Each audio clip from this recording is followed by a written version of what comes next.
യേശുവേ നന്ദി, യേശുവേ ആരാധന. യേശുവിനെ ക്രൂശിലെ ജയാളി സ്തുതിച്ചിടാം. യേശുവിനെ സ്തുതിക്കവൻ യോഗ്യനല്ലോ. ചേർന്ന് പാടാം.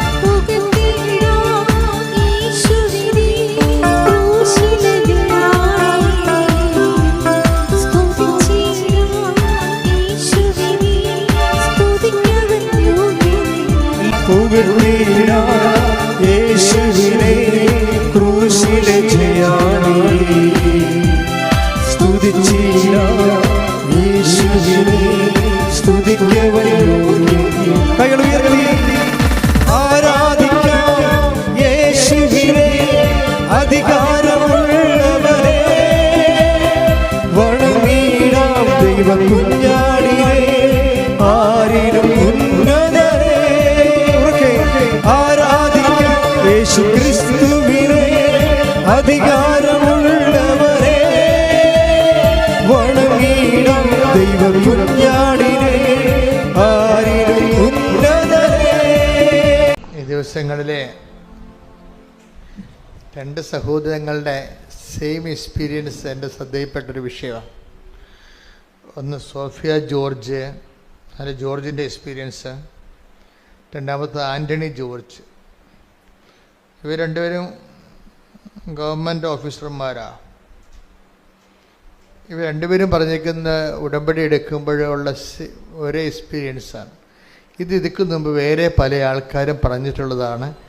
എൻ്റെ ആധ്യാത്മികമായ അനുഭവ യാത്രയിൽ എനിക്കും പലപ്പോഴും തോന്നിയിട്ടുള്ള സത്യമാണ്. ഇവർ രണ്ടുപേരും പറഞ്ഞിരിക്കുന്നത്, നമ്മളൊരു ക്ലേശത്തിലാണ്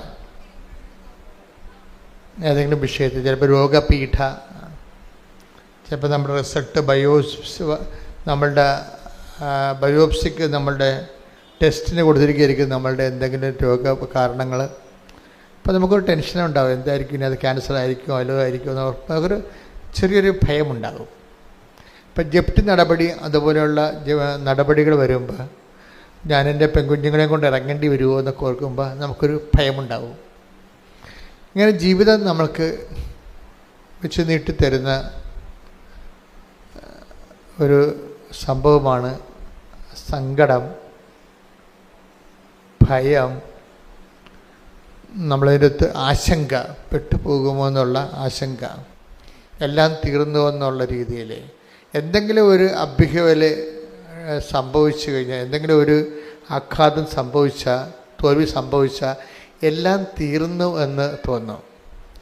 ഇത് പണ്ട് മുതലേ തോന്നിയ ഒരു യൂഡാസ് സിൻഡ്രോമാണ്. യൂഡാസ് സിൻഡ്രോം എന്ന് പറഞ്ഞാൽ എന്താ? പുള്ളിക്കാരൻ കർത്താവിനെ ഒത്തിക്കൊടുത്തപ്പോൾ കൈവിട്ടു പോയില്ലേ. അപ്പം കർത്താവ് എങ്ങനെയെങ്കിലും രക്ഷപ്പെടും എന്നുള്ള ഒരു ചിന്ത പുള്ളിക്ക് ഉണ്ടായിരുന്നു. എങ്ങനെയും രക്ഷപ്പെടും എന്നുള്ള ചിന്ത ഉണ്ടായിരുന്നു. കാര്യം ഒത്തിരി അത്ഭുതങ്ങൾ കാണിച്ച ആളല്ലേ. പക്ഷെ യുദാസ് കർത്താവ് പറയണമെന്ന് ശ്രദ്ധിക്കത്തില്ലായിരുന്നു. യുദാസിനോട് ഈശോ എന്താ പറഞ്ഞത്? 3 പ്രാവശ്യം പറഞ്ഞു. ഒരു കൊല്ലത്തിനുള്ളിൽ 3 പ്രാവശ്യം പറഞ്ഞു, മനുഷ്യപുത്രൻ ശത്രുക്കരങ്ങളിൽ നമ്മൾ ജെറുസലേമിലേക്ക് പോവുകയാണ്. അതിൻ്റെ 1 കൊല്ലം മുമ്പ് തുടങ്ങിയതാണ് പാഷൻ പ്രെഡിക്ഷൻസ് എന്ന് പറയും. പീഡാനുഭവത്തിൻ്റെ പ്രവചനങ്ങൾ അപ്പോസ്തലന്മാരെ പതുക്കെ പതുക്കെ പഠിപ്പിച്ച് ആ യാഥാർത്ഥ്യം അണ്ടർസ്റ്റാൻഡ് ചെയ്യാൻ വേണ്ടി ഈശോ ഒരുക്കുകയാണ്. അത് ശരിക്കും പറഞ്ഞാൽ അവരുടെ ഒരു ഇമോഷണൽ സെറ്റപ്പ്, ഇമോഷണലി ഈ പാഷനോട് ഫ്രണ്ട്ലി ആയിരിക്കണം എന്നാണ് ഈശോ പറയണത്. തിയോളജിക്കലായിട്ട് വേറെ ഒത്തിരിയൊക്കെ വ്യാഖ്യാനങ്ങൾ പറയുന്നുണ്ടെങ്കിലും അതൊരു ഇമോഷണലി ആയിട്ട് അവരെ ഫ്രണ്ട്ലി ആക്കി എടുക്കുകയാണ്. കുരിശ് മരണം ഉൾക്കൊള്ളാൻ പറ്റാത്ത സാധനമാണ്. അതുകൊണ്ട് ഈശോ 1 കൊല്ലം മുമ്പ് തന്നെ അതിന് സ്റ്റഡി ക്ലാസ് കൊടുക്കുമായിരുന്നു. എന്താണ്? നമ്മൾ ജെറുസലേമിലേക്ക് പോവുകയാണ്, അവിടെ വെച്ച് ചില കാര്യങ്ങളൊക്കെ സംഭവിക്കും, നിങ്ങൾ ജീവിതത്തിൽ ഒരിക്കലും കേൾക്കാത്ത കാര്യങ്ങൾ കേൾക്കും. അപ്പോൾ അതൊക്കെ പറയുമ്പോൾ പതുക്കെ പതുക്കെ അപ്പോസ്തലന്മാരെ ആ വിഷയത്തോട് വളരെ ഒരു വലിയ പൊട്ടിത്തെറി ഒഴിവാക്കാൻ വേണ്ടി ചെയ്യണ കാര്യങ്ങളാണ്. എന്താണ്? മനുഷ്യപുത്രൻ ശത്രുകരങ്ങളിൽ ഏൽപ്പിക്കപ്പെടും, അവർ അവനെ പീഡിപ്പിക്കും, അവരവനെ കുരിശിൽ തറച്ച് കൊല്ലും. അത്രയും പറയുമ്പോൾ ബാക്കിയോ ഇവർ ശ്രദ്ധിക്കത്തില്ല. യഥാർത്ഥ കാര്യം പിന്നീട് പറയുന്നുണ്ട് ഈശോ ഏറ്റവും അവസാനം. ഈ ദൈവവചനത്തിൻ്റെ ഒരു പ്രോബ്ലം എന്ന് പറയുന്നത് ഇത് അവസാനം വരെ കേട്ടിരിക്കണം. ഇടയ്ക്ക് വെച്ച് വല്ലതും കേട്ടിട്ട് ചാടി ആത്മഹത്യ ചെയ്യരുത്. എന്താണ് കാര്യം? ഇടയ്ക്ക് വെച്ച് വല്ലതും കേട്ട് ചാടി ആത്മഹത്യ ചെയ്താണ് യൂദാസ് സിൻഡ്രോം എന്ന് പറയുന്നത്. അയാൾ ഈ അവസാനം പറഞ്ഞ് കേട്ടിട്ടില്ല. മനുഷ്യപുത്രനെ ശത്രുക്കരങ്ങളിൽ ഏൽപ്പിക്കപ്പെടും, അവർ എന്നെ പീഡിപ്പിക്കും, അവനെ കുരിശിൽ തറച്ച് കൊല്ലുമെന്ന് പറഞ്ഞാൽ ഈശോ അവസാനം പറഞ്ഞു എന്താണ്? എങ്കിലും അവൻ 3-ാം ദിവസം ഉയർത്തെഴുന്നേൽക്കും. അതാണ് യൂദാസ് കേൾക്കാതെ പോയ സുവിശേഷം. ഞാൻ എപ്പോഴും അതിനങ്ങനെ വിളിക്കാനാണ് ആഗ്രഹിക്കുന്നത്. യൂദാസ് കേൾക്കാതെ പോയ സുവിശേഷം എന്താണ്? 3-ാം ദിവസം ഉയർത്തെഴുന്നേൽക്കും. പത്രോസ് കേട്ടു, പക്ഷേ എങ്കിലും കർത്താവ് പീഡിപ്പിക്കപ്പെടുന്നതിനെക്കുറിച്ച് ഇമോഷണലി അത് ഉൾക്കൊള്ളാൻ ഭയങ്കര പാടായിരുന്നു. പുള്ളിക്കാരന് കർത്താവിനോട് പണ്ടാര സ്നേഹമായിരുന്നു, വല്ലാത്ത സ്നേഹമായിരുന്നു. അതുകൊണ്ട് തന്നെ ഈശോയുടെ ഒരു രീതി അനുസരിച്ച് ഈശോ പറയവേ, എന്നെ സ്നേഹിക്കുന്നവനെ ഞാൻ എന്നെ തന്നെ വെളിപ്പെടുത്തുമെന്ന്. ഇപ്പം ഈ അതായത് ഈ വിഷയം എപ്പോഴും നമ്മൾ ദൈവമായിട്ടുള്ള യാത്രയിൽ നമ്മൾ തുടങ്ങേണ്ടതും തുടരേണ്ടതുമായിട്ടുള്ള കാര്യം ദൈവസ്നേഹമാണ്. അതിപ്പോൾ ഇപ്പം നമുക്ക് പനി വരാം, രോഗം വരാം, ചിലപ്പോൾ ഗുരുതരമായ രോഗം വരാം. ഇതൊക്കെ നമ്മൾ ദൈവത്തിൻ്റെ ശക്തി കൂടുതൽ അറിയാനും ദൈവത്തിൻ്റെ സ്നേഹം കൂടുതൽ അറിയാനും വേണ്ടിയുള്ള ദൈവത്തിൻ്റെ ഒരു പരിപാലനയാണ്. പക്ഷെ നമുക്ക് ധൃതിയായത് കൊണ്ട്, നമുക്ക് അത്രയും കഴിവില്ലാത്തത് കൊണ്ട് നമ്മൾ ഉടനെ ചാടി എന്തെങ്കിലുമൊക്കെ പ്രവർത്തിച്ച് കളയും. ആത്മഹത്യ ചെയ്തില്ലെങ്കിൽ പോലും ചെറിയ ആൾക്കാരെ പ്രാർത്ഥിക്കാണ്ടിരിക്കും, ഇല്ലേ? ആത്മഹത്യ ചെയ്തില്ല, പക്ഷെ എന്തെങ്കിലും സംഭവിച്ചാൽ നമ്മൾ എന്ത് ചെയ്യും? ആധ്യാത്മികമായിട്ട് ആത്മഹത്യ ചെയ്യും. ശാരീരികമായിട്ട് കെട്ടിത്തൂങ്ങി യുദാസിനെ പോലെ ചാകത്തില്ലെങ്കിലും നമ്മളും ചാകും. ആധ്യാത്മികമായിട്ട് ആത്മഹത്യ ചെയ്യും. അതെന്താണ്? Spiritual suicide. അത് നമ്മളെല്ലാവരും ചെയ്യേണ്ട ഒരു സാധനമാണ്. സ്പിരിച്വൽ സൂയിസൈഡ് എന്താണ്? എന്തെങ്കിലും സംഭവിച്ചു കഴിഞ്ഞാൽ അന്നത്തെ സന്ധ്യപ്രാർത്ഥന മുടക്കും. അതാണ് ഇല്ലേ? ഉറപ്പല്ലേ? എന്തെങ്കിലും നമുക്ക് പറ്റാത്ത വിഷമം സംഭവിച്ചു കഴിഞ്ഞാൽ നമ്മളുടനെ കുർബാന മുടക്കും. അതാണ് സ്പിരിച്വൽ സൂയിസൈഡ് എന്ന് പറയണത്. അതും ഫിസിക്കൽ സൂയിസൈഡും തമ്മിൽ വലിയ വ്യത്യാസമൊന്നും ഇല്ല. ഇത്തിരി മറ്റത് സ്പിരിച്വൽ സൂയിസൈഡിന് ഇനിയും തിരിച്ചു വരാനൊക്കെ പറ്റും. ഫിസിക്കൽ സൂയിസൈഡിന് തിരിച്ചു വരാൻ പറ്റത്തില്ല. അപ്പോൾ ഈ രണ്ടും സംഭവിക്കാൻ സാധ്യതയുണ്ടെന്നറിയാം ശിഷ്യന്മാർക്ക്. ഒന്നെങ്കിൽ ഈ ജെറുസലേമിൽ സംഭവിക്കാൻ പോകുന്ന വിഷയങ്ങൾ അവർ ഓൾ ഓൺ എ സഡൻ കേട്ട് കഴിഞ്ഞാൽ രണ്ട് കാര്യം സംഭവിക്കും. ഒന്നെങ്കിൽ സ്പിരിച്വൽ സൂയിസൈഡ് സംഭവിക്കും. അത് പത്രോസിന് അങ്ങനെ സംഭവിച്ചു. കാര്യം കർത്താവ് പത്രോസോട് പറഞ്ഞായിരുന്നു, നിനക്ക് സ്പിരിച്വൽ സൂയിസൈഡ് സംഭവിക്കും, മറ്റവന് ഫിസിക്കൽ സൂയിസൈഡാണ് സംഭവിക്കുന്നത്. അവൻ തട്ടിത്തൂങ്ങി മരിക്കും. കാര്യം അവൻ ഉയർത്തെഴുന്നേൽപ്പിനെ കുറിച്ച് കേട്ടില്ല. അതുകൊണ്ടാണ്. ഉയർത്തെഴുന്നേൽപ്പിനെക്കുറിച്ച് കേട്ടില്ലെങ്കിൽ കുഴപ്പമാണ്. ക്രിസ്തുവിനെക്കുറിച്ച് എല്ലാം കേട്ട് അണ്ണന്മാരുടെ കൊണ്ട് കുഴപ്പം അതാണല്ല. ക്രിസ്തു സാമൂഹ്യ പരിഷ്കർത്താവാണ് എന്നൊക്കെ പറയുന്നില്ല. അതൊക്കെ വിവരക്കേട്, ബോധമില്ലാത്തവന് പുറമേ അകലെ നിന്നുകൊണ്ട് ക്രിസ്തുവിനെ മനസ്സിലാക്കാൻ ഉള്ള ഒരു വൃദ്ധാശ്രമങ്ങളാണ്. ക്രിസ്തു സാമൂഹ്യ പരിഷ്കർത്താവായിട്ട് മന്നത്ത് പതിപ്പനുമാനെ പോലെ വന്ന ആളല്ല. ശ്രീനാരായണ ഗുരുവിനെ പോലെ വന്ന ആളല്ല. അവനിതിനെ വിഷയത്തെക്കുറിച്ചൊക്കെ വ്യക്തതയുണ്ട്. ആ 142 സങ്കീർത്തനം വായിച്ചേ. 142 സങ്കീർത്തനം 4-ാം തിരുവചനം. വലതുവശത്തേക്ക് നോക്കി ഞാൻ കാത്തിരിക്കുന്നു. വലതുവശത്തേക്ക് നോക്കി ഞാൻ കാത്തിരിക്കുന്നു. എന്നാൽ ആരും എന്നെ ശ്രദ്ധിക്കുന്നില്ല. ഒരു രക്ഷാകേന്ദ്രവും എനിക്ക് അവശേഷിക്കുന്നില്ല. ആരും എന്നെ പരിഗണിക്കുന്നുമില്ല. അപ്പൊ ഇതിനാണ് ഈ ഓടി ഒളിക്കാൻ ഇടയില്ലെന്ന് പറയണത്. ഇട ഉണ്ടെങ്കിൽ ഓടി ഒളിക്കുമെന്നുള്ള തെറ്റിദ്ധാരണ എൻ്റെ അടുത്ത് വരും. അങ്ങനെയല്ല, ഈശോ വ്യക്തമായ രീതിയിൽ പറഞ്ഞിട്ടുണ്ട്. എന്തിനാണ്? ഈ നിമിഷത്തിന് വേണ്ടിയാണ് ഞാൻ ഇതിലേക്ക് വന്നത്. 12:27 വായിച്ച്, യോഹന്നാൻ 12:27 വായിച്ച് ശ്രുതികട്ടെ. ഹല്ലേലൂയ, ഹല്ലേലൂയ, ഹല്ലേലൂയ, ഹല്ലേലൂയ. യേശുവേ നന്ദി. ഹല്ലേലൂയ, ഹല്ലേലൂയ. യോഹന്നാൻ 12:27. യോഹന്നാൻ 12:27. പിതാവേ, പിതാവേ, ഈ മണിക്കൂറിൽ നിന്ന് ഈ മണിക്കൂറിൽ നിന്ന് എന്നെ രക്ഷിക്കണമേ. എന്നെ രക്ഷിക്കണമേ. അല്ല, അല്ല, ഇതിനു വേണ്ടിയാണല്ലോ ഇതിനു വേണ്ടിയാണല്ലോ ഈ മണിക്കൂറിലേക്ക് ഈ മണിക്കൂറിലേക്ക് ഞാൻ വന്നത്. അപ്പം മരണത്തെ കർത്താവ് മനുഷ്യന്റെ പാപത്തിന് വേണ്ടിയുള്ള പരിഹാര ബലിയെ ഒഴിവാക്കാൻ പറ്റത്തില്ല. അതാണ് 12:27 പറയുന്നത്. ഓടിയൊടിക്കാനൊന്നും പറ്റത്തില്ല. ഇടവില്ലെന്ന് പറഞ്ഞിട്ട് കാര്യമില്ല. ഇടം ഉണ്ടായാലും ഓടിയൊടിക്കാൻ പറ്റത്തില്ല. എന്താ കാര്യം? ഈ മണിക്കൂറിന് വേണ്ടിയാണല്ലോ ഞാൻ. ഒന്നൊരു വായിച്ചേ, ശ്രുതികട്ടെ. ഹല്ലേലൂയ, ഹല്ലേലൂയ, ഹല്ലേലൂയ. ഇതിനു വേണ്ടിയാണല്ലോ ഇതിനു വേണ്ടിയാണല്ലോ ഈ മണിക്കൂറിലേക്ക് ഞാൻ വന്നത്. പിതാവേ, അതിൻ്റെ അർത്ഥം ബാക്കി എന്താണെന്ന് അറിയാം. പിതാവേ, അങ്ങേ പുത്രനെ മഹത്വപ്പെടുത്തണമേ. അപ്പോൾ അവിടെ സ്വർഗത്തിൽ നിന്ന് സ്വരമുണ്ടായി, ഇതാ ഞാൻ മഹത്വപ്പെടുത്തുന്നു, ഇനിയും മഹത്വപ്പെടുത്തും. അപ്പം ഇനിയും മഹത്വപ്പെടുത്തും എന്നുള്ളതാണ് റിസറക്ഷൻ എന്ന് പറയണത്, പുനരുദ്ധാനം. Take the bed of God. ശ്രുതികട്ടെ. ഹല്ലേലൂയ, ഹല്ലേലൂയ, ഹല്ലേലൂയ, ഹല്ലേലൂയ. യോഹന്നാൻ 12:28. യോഹന്നാൻ 12:28. പിതാവേ, പിതാവേ, അങ്ങയുടെ നാമത്തെ മഹത്വപ്പെടുത്തണമേ. അപ്പോൾ സ്വർഗത്തിൽ നിന്ന് ഒരു സ്വരമുണ്ടായി, ഞാൻ മഹത്വപ്പെടുത്തിയിരിക്കുന്നു, ഇനിയും മഹത്വപ്പെടുത്തും. അപ്പം ഇനിയും മഹത്വപ്പെടുത്തും എന്നുള്ളതാണ് കർത്താവിൻ്റെ തിരുവുദ്ധാനത്തെക്കുറിച്ചുള്ള പ്രവചനമാണത്. അപ്പ ഈശ്വരനെ ഉയർത്തെഴുന്നേൽപ്പിക്കുമെന്ന് പറയണതാണ്. നീ പാപത്തിന് പരിഹാരം ചെയ്തുകൊണ്ട് എൻ്റെ തിരുമനസ് നിറവേറ്റുമ്പോൾ ഞാൻ നിന്നെ ഇനിയും മഹത്വപ്പെടുത്തും. അത് അപ്പായുടെ വാഗ്ദാനമാണ്. അപ്പ ഈശോയ്ക്ക് നൽകുന്ന വാഗ്ദാന പ്രകാരമാണ് ഈശോയെ ഉയർത്തെഴുന്നേൽപ്പിക്കുന്നത്. ഇതാണ് സുവിശേഷമെന്ന് പറയണത്. ആ ഈശോ മരിച്ചു എന്നുള്ളതല്ല സുവിശേഷം, ഈശോ ഉയർത്തെഴുന്നേറ്റു എന്നുള്ളതാണ് സുവിശേഷം. ഈ സുവിശേഷമാണ് യൂദാസ് ശ്രദ്ധിക്കാതെ പോയത്. ഇതൊരു കൊല്ലമായിട്ട് പറയണതാ. ഒന്നാമത്തെ പാഷൻ പ്രഡിക്ഷൻസ് എടുത്ത് ശ്രുതികട്ടെ. ഹല്ലേലൂയ, ഹല്ലേലൂയ, ഹല്ലേലൂയ, ഹല്ലേലൂയ.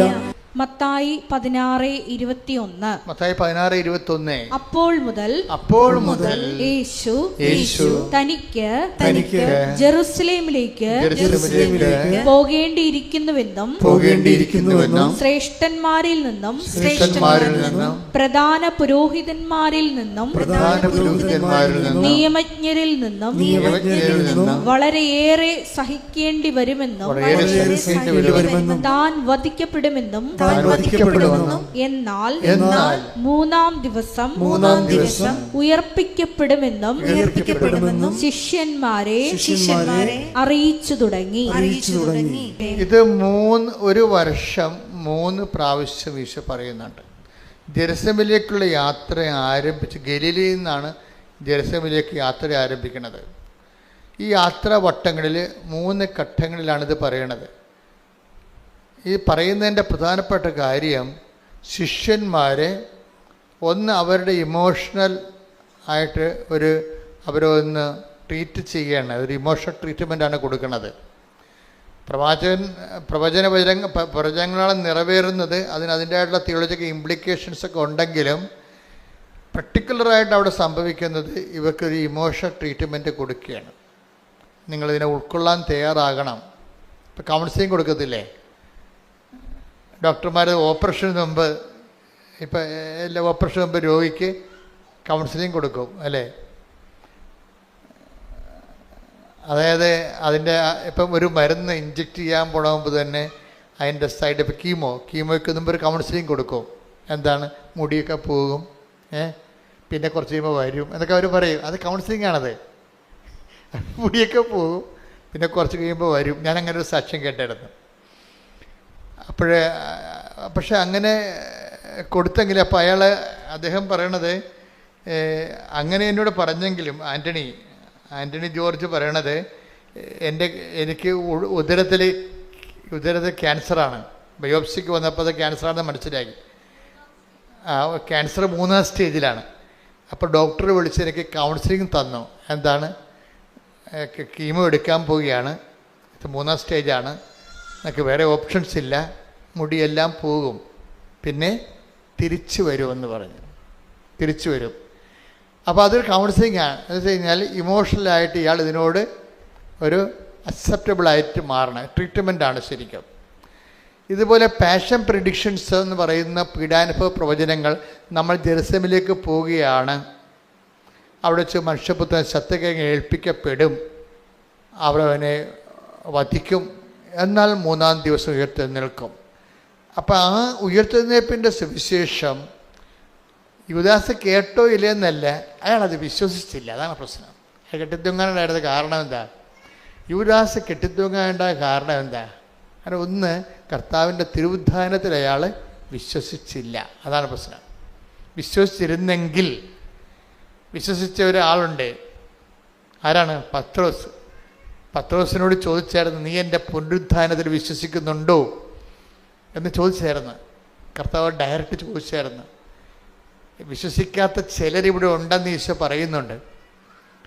വിശ്വസിക്കാത്ത ചിലരിവിടെ ഉണ്ടെന്ന് പറയണപ്പോൾ ശിഷ്യന്മാരെ ഈശോ മനസ്സിലാക്കിയത് പുനരുത്ഥാനത്തിൽ വിശ്വസിക്കാത്തവരും വിശ്വസിക്കുന്നവരുമായിട്ടാണ് മനസ്സിലാക്കിയത്. അതുകൊണ്ട് തന്നെ വിശ്വസിക്കാത്ത ചിലരിവിടെയുണ്ട്. Take the word of God. ശ്രദ്ധിക്കട്ടെ. ഹല്ലേലൂയ, ഹല്ലേലൂയ, ഹല്ലേലൂയ, ഹല്ലേലൂയ, ഹല്ലേലൂയ. യോഹന്നാൻ 6:64. യോഹന്നാൻ 6:64.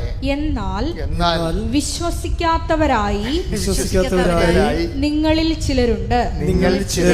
അവർ ആരെന്നും തന്നെ ഒറ്റിക്കൊടുക്കാനിരിക്കുന്നവൻ ആരെന്നും ആദ്യം മുതലേ അവൻ അറിഞ്ഞിരുന്നു. അപ്പം ആദ്യം മുതൽ തന്നെ ഈശോയ്ക്ക് അറിയാവുന്നതുകൊണ്ടാണ് ആദ്യം മുതലേ പീഡാനുഭവ പ്രവചനങ്ങൾ കൊടുക്കുന്നത്. പീഡാനുഭവ പ്രവചനങ്ങളുടെ ഉദ്ദേശം എന്താണ്? പുനരുത്ഥാനത്തെക്കുറിച്ച്, പീഡാനുഭവത്തെക്കുറിച്ച് നമ്മൾ ഈ പീഡാനുഭവ പ്രവചനം എന്നാണ് ഇതിനെ വിളിക്കുന്നത്. ശരിക്കും പറഞ്ഞാൽ അതൊരു നോൺസെൻസ് വിളിയാണ്. കാര്യം തിരുവുദ്ധാന പ്രവചനമാണത്. തിരുവുദ്ധാന പ്രവചനമാണ്. മനുഷ്യപുത്രൻ ശത്രു, അതിൻ്റെ മെയിൻ പോയിൻ്റ്, കോർ പോയിൻ്റ് എന്താണ്? ആ 3ാം ദിവസം ഉയർത്തെഴുന്നേൽക്കുമെന്നുള്ളതാണ് കോർ പോയിൻ്റ് അതിൻ്റെ. പക്ഷേ അതിന് അല്ല നമ്മളിപ്പോൾ എഴുതി വെച്ചിരിക്കണ പോലും പീഡാനുഭവ പ്രവചനം എന്ന് എഴുതി വെച്ചിരിക്കുന്നത്. പക്ഷേ അതിനല്ല, അങ്ങനെയല്ല, അതിനെ പോസിറ്റീവായിട്ടാണ് നമ്മൾ അപ്രോച്ച് ചെയ്യേണ്ടത്. എന്താണ്? 3ാം ദിവസം ഉയർത്തെഴുന്നേൽക്കും. പക്ഷേ അതിന് ഹൈലൈറ്റ് കിട്ടിയില്ല. എന്താ കാര്യം? അതിൽ വിശ്വസിച്ചില്ല. ആര്? യൂദാസ് വിശ്വസിച്ചില്ല. യൂദാസ് കർത്താവിൻ്റെ തിരുവുദ്ധാനത്തെ വിശ്വസിച്ചില്ല. അയാൾ കേട്ടായിരുന്നു അത്, പക്ഷെ അയാൾ വിശ്വസിച്ചില്ല. അപ്പം അതുകൊണ്ടാണ് ഈശോ ഇപ്പം പറഞ്ഞിരിക്കണത്. എന്താ പറഞ്ഞത്? വിശ്വസിക്കാത്തവർ. ഒന്നൊരു വായിച്ചേ. എന്നാൽ വിശ്വസിക്കാത്തവരായി നിങ്ങളിൽ ചിലരുണ്ട്. അവർ ആരെന്നും തന്നെ ഒറ്റിക്കൊടുക്കാനിരിക്കുന്നവൻ ആരെന്നും ആദ്യം മുതലേ അവൻ അറിഞ്ഞിരുന്നു. ഇതെല്ലാം അറിഞ്ഞു തന്നെയാണ് ഇതിന് ഇയാളെ കൂടെ നിർത്തണത്. കാര്യം ഇതെല്ലാം പിതാവിൻ്റെ പദ്ധതിയുടെ ഭാഗമായിട്ടാണ് യൂദാസൊക്കെ വരണത്. ഇപ്പം നമ്മുടെ ജീവിതത്തിലൊക്കെ ഒറ്റിക്കൊടുക്കലും തള്ളിപ്പറച്ചിലൊക്കെ ഉണ്ടാവുമെങ്കിൽ ഓർക്കുക, അത് നമ്മുടെ ആധ്യാത്മിക രൂപീകരണത്തിൻ്റെ അനിവാര്യമായ ഘടകമാണത്. അല്ല, അതിൻ്റെ പേരിൽ നിങ്ങൾ ഡൈവേഴ്സ് ചെയ്തിട്ട് കാര്യമില്ല. ആധ്യാത്മിക ജീവിതത്തിന് അനിവാര്യമായ ചില ഘടകങ്ങളുണ്ടാവും. ചിലപ്പോൾ സംശയരോഗിയായ ഭർത്താവായിരിക്കും. അനിവാര്യമായ ഘടകമാണ്. ആധ്യാത്മിക ജീവിതത്തിന് അനിവാര്യമായ ഘടകമാണ്. അപ്പം നമ്മൾ ട്രീറ്റ് ചെയ്യണത് അയാളുടെ സംശയരോഗം മാറാൻ വേണ്ടി അയാൾക്കൊണ്ട് കൗൺസിൽ കൊടുക്കും, അയാൾക്കൊണ്ട് ആശുപത്രിയിലിടും, അല്ലെങ്കിൽ നിവർത്തിയില്ലെങ്കിൽ അയാൾ ഇട്ടച്ചും പോയി വേറെ കെട്ടും. അപ്പോൾ ഭൂമിയിൽ മാത്രം ജീവിച്ചാൽ മതിയെങ്കിൽ ഇങ്ങനെയുള്ള അഭ്യാസം കാണിക്കാം, അത് കുഴപ്പമൊന്നുമില്ല. ഭൂമി മാത്രം ജീവിച്ചാൽ മതിയല്ല. പക്ഷേ എന്നിൽ വിശ്വസിക്കുന്നവൻ മരിച്ചാലും ജീവിക്കും. Take the word of God. ശ്രദ്ധിക്കട്ടെ. ഹല്ലേലൂയ, ഹല്ലേലൂയ, ഹല്ലേലൂയ. യോഹന്നാൻ 11:25. യോഹന്നാൻ 11:25. യേശു അവളോട് പറഞ്ഞു. അതായത് അവളെന്ന് പറയണ അവിടെ ഇവരാണ്, ലാസറിന്റെ പെങ്ങളെ മാർത്തായാണ്. യേശു മാർത്തായോട് പറഞ്ഞു, ഞാനാണ് പുനരുത്ഥാനവും ജീവനും. I am the life and resurrection. ലോകത്തിൽ ആരും പറഞ്ഞിട്ടില്ലേ? സമർത്ഥനായ Caesar, Solomon, Socrates, Pliny, Plato, അങ്ങനെ എന്തുമാത്രം മതസ്ഥാപകർ ഈ ലോകത്തുണ്ട്. ആരും മനുഷ്യരാശിയോട് പറഞ്ഞില്ല I am the life, I am the resurrection എന്ന്. അത് ക്രിസ്തു മാത്രമേ പറഞ്ഞിട്ടുള്ളൂ. അതുകൊണ്ടാണ് ഈ വിശ്വാസം ഇങ്ങനെ നിലനിന്നും കാലത്തെ അതിജീവിച്ച് പോണത്. ആരും പറയാത്ത കാര്യങ്ങളവൻ പറഞ്ഞു. കാര്യം അത് പറയാനുള്ള കഴിവും കപ്പാസിറ്റിയും ദൈവത്തിനടുത്ത ഒരു കഴിവ് കപ്പാസിറ്റിയാണത് എന്ന് പറഞ്ഞ് എന്നിൽ വിശ്വസിക്കുന്നവൻ നിങ്ങളേറ്റ് പറഞ്ഞ് എന്നിൽ വിശ്വസിക്കുന്നവൻ മരിച്ചാലും ജീവിക്കും. മരിച്ചാലും ജീവിക്കും. അപ്പം മരണത്തിന് ശേഷമുള്ളൊരു ജീവിതത്തെക്കുറിച്ച് ആലോചന ഉള്ളത് കൊണ്ടാണ് ആധ്യാത്മിക ജീവിതത്തിലെ അനിവാര്യ ഘടകങ്ങളെ നമ്മൾ അക്സെപ്റ്റ് ചെയ്യണത്. പിടിയിട്ടില്ലേ? ആധ്യാത്മിക ജീവിതത്തിൽ അനിവാര്യ ഘടകങ്ങളുണ്ടാകും. ഇപ്പം നീ എത്ര നല്ല തങ്കപ്പെട്ട ദൈവ പൈതലാണെങ്കിലും നിൻ്റെ മകൻ ചിലപ്പോൾ ലഹരി പദാർത്ഥം അടിപ്പെട്ടു പോകും. അപ്പോൾ ചിലപ്പോൾ നീ എത്ര നല്ല സന്മാതൃക കാണിച്ചാലും ആ സന്മാതൃക ഒന്നും ഉൾക്കൊള്ളണമെന്ന് നിർബന്ധമില്ല. ഉണ്ടോ? അപ്പം നീ തന്നെ ഓർക്ക്, ദൈവമേ ഞാനെന്ത് ദൈവത്തിൻ്റെ മുമ്പിൽ എന്ത് ദൈവഭയത്തോട് ജീവിക്കണമാണ്. അപ്പം അമ്മ തന്നെ മകനോട് ചോദിക്കണം, നീ എൻ്റെ വയറ്റിൽ തന്നെ ജനിച്ചതാണാ എന്ന് ചോദിക്കും. എന്താണ് അവരങ്ങനെ ഇവൻ പറയണ പോലെ ചിന്തിക്കണ പോലെ ഒന്നും നമ്മൾ ചിന്തിച്ചിട്ട് കൂടിയില്ല. ഇവന് ഒരു ദൈവഭയവുമില്ല.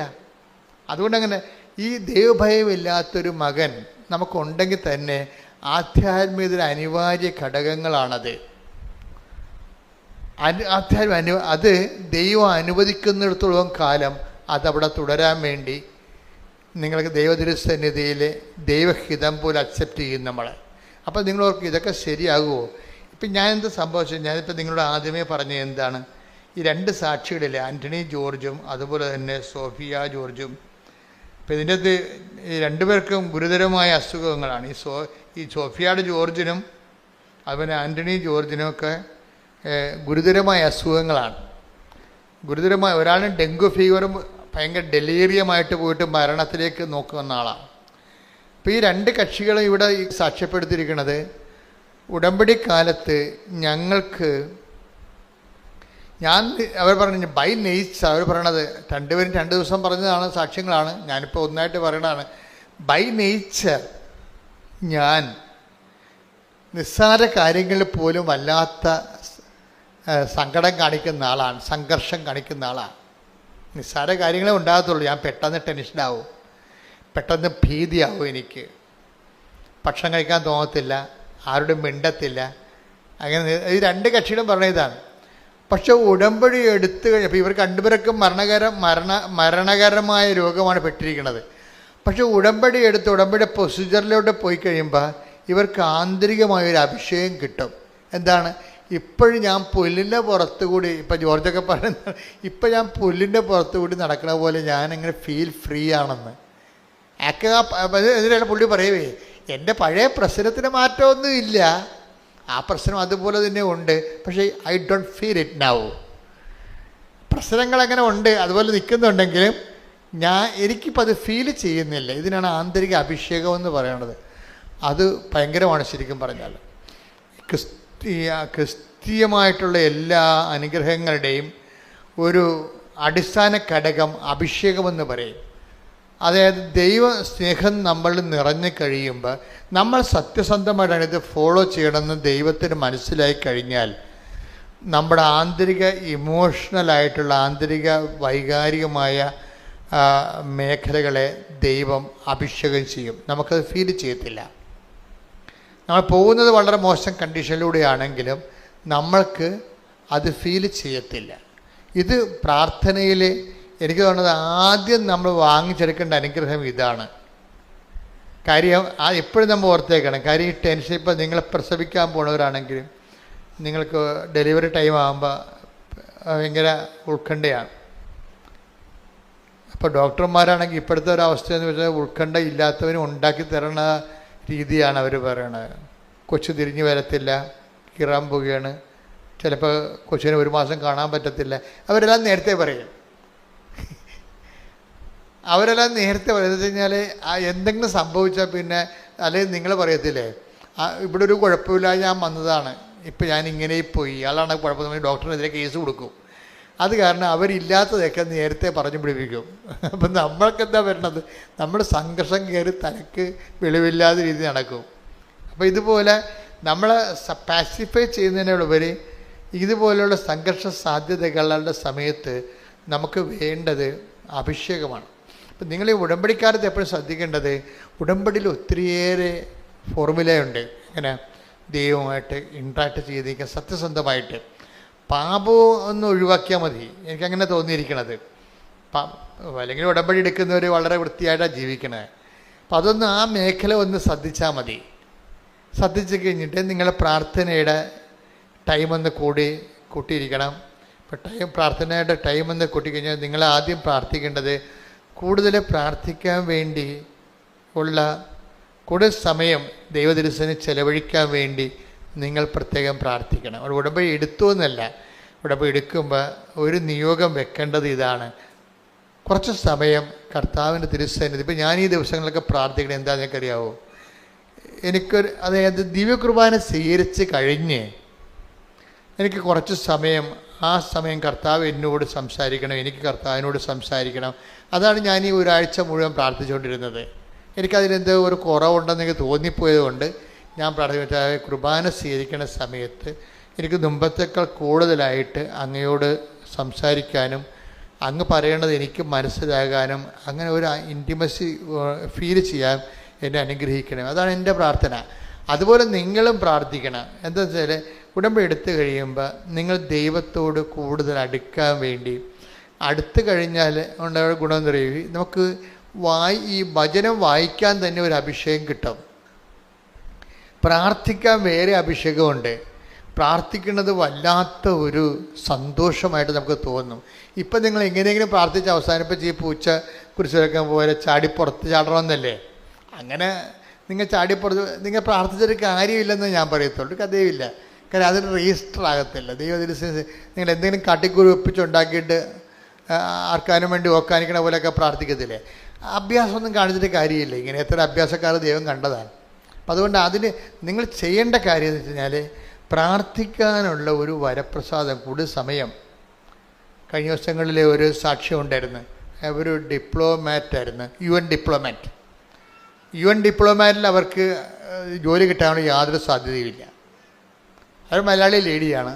അവർ താമസിക്കുന്നത് തെക്കേ വടക്കേ ഇന്ത്യയിലാണെങ്കിലും ഇപ്പം UN ഡിപ്ലോമാറ്റിൽ അവർക്ക് ജോലി കിട്ടാനുള്ള, അവിടെ കോമ്പറ്റേറ്റീവ് ആയിട്ടുള്ള ഒപ്പോണൻസൊക്കെ വരണത് വല്ല ഇൻ്റർനാഷണൽ ലെവലിലുള്ള ആൾക്കാരാണ് വരണത്. അപ്പം അവരോട് കിടപിടിക്കുന്ന രീതിയിൽ ഇൻ്റർവ്യൂവിനെ പ്രസൻറ്റ് ചെയ്യാൻ, പെർഫോം ചെയ്യാൻ ഇവർക്ക് പറ്റണില്ല.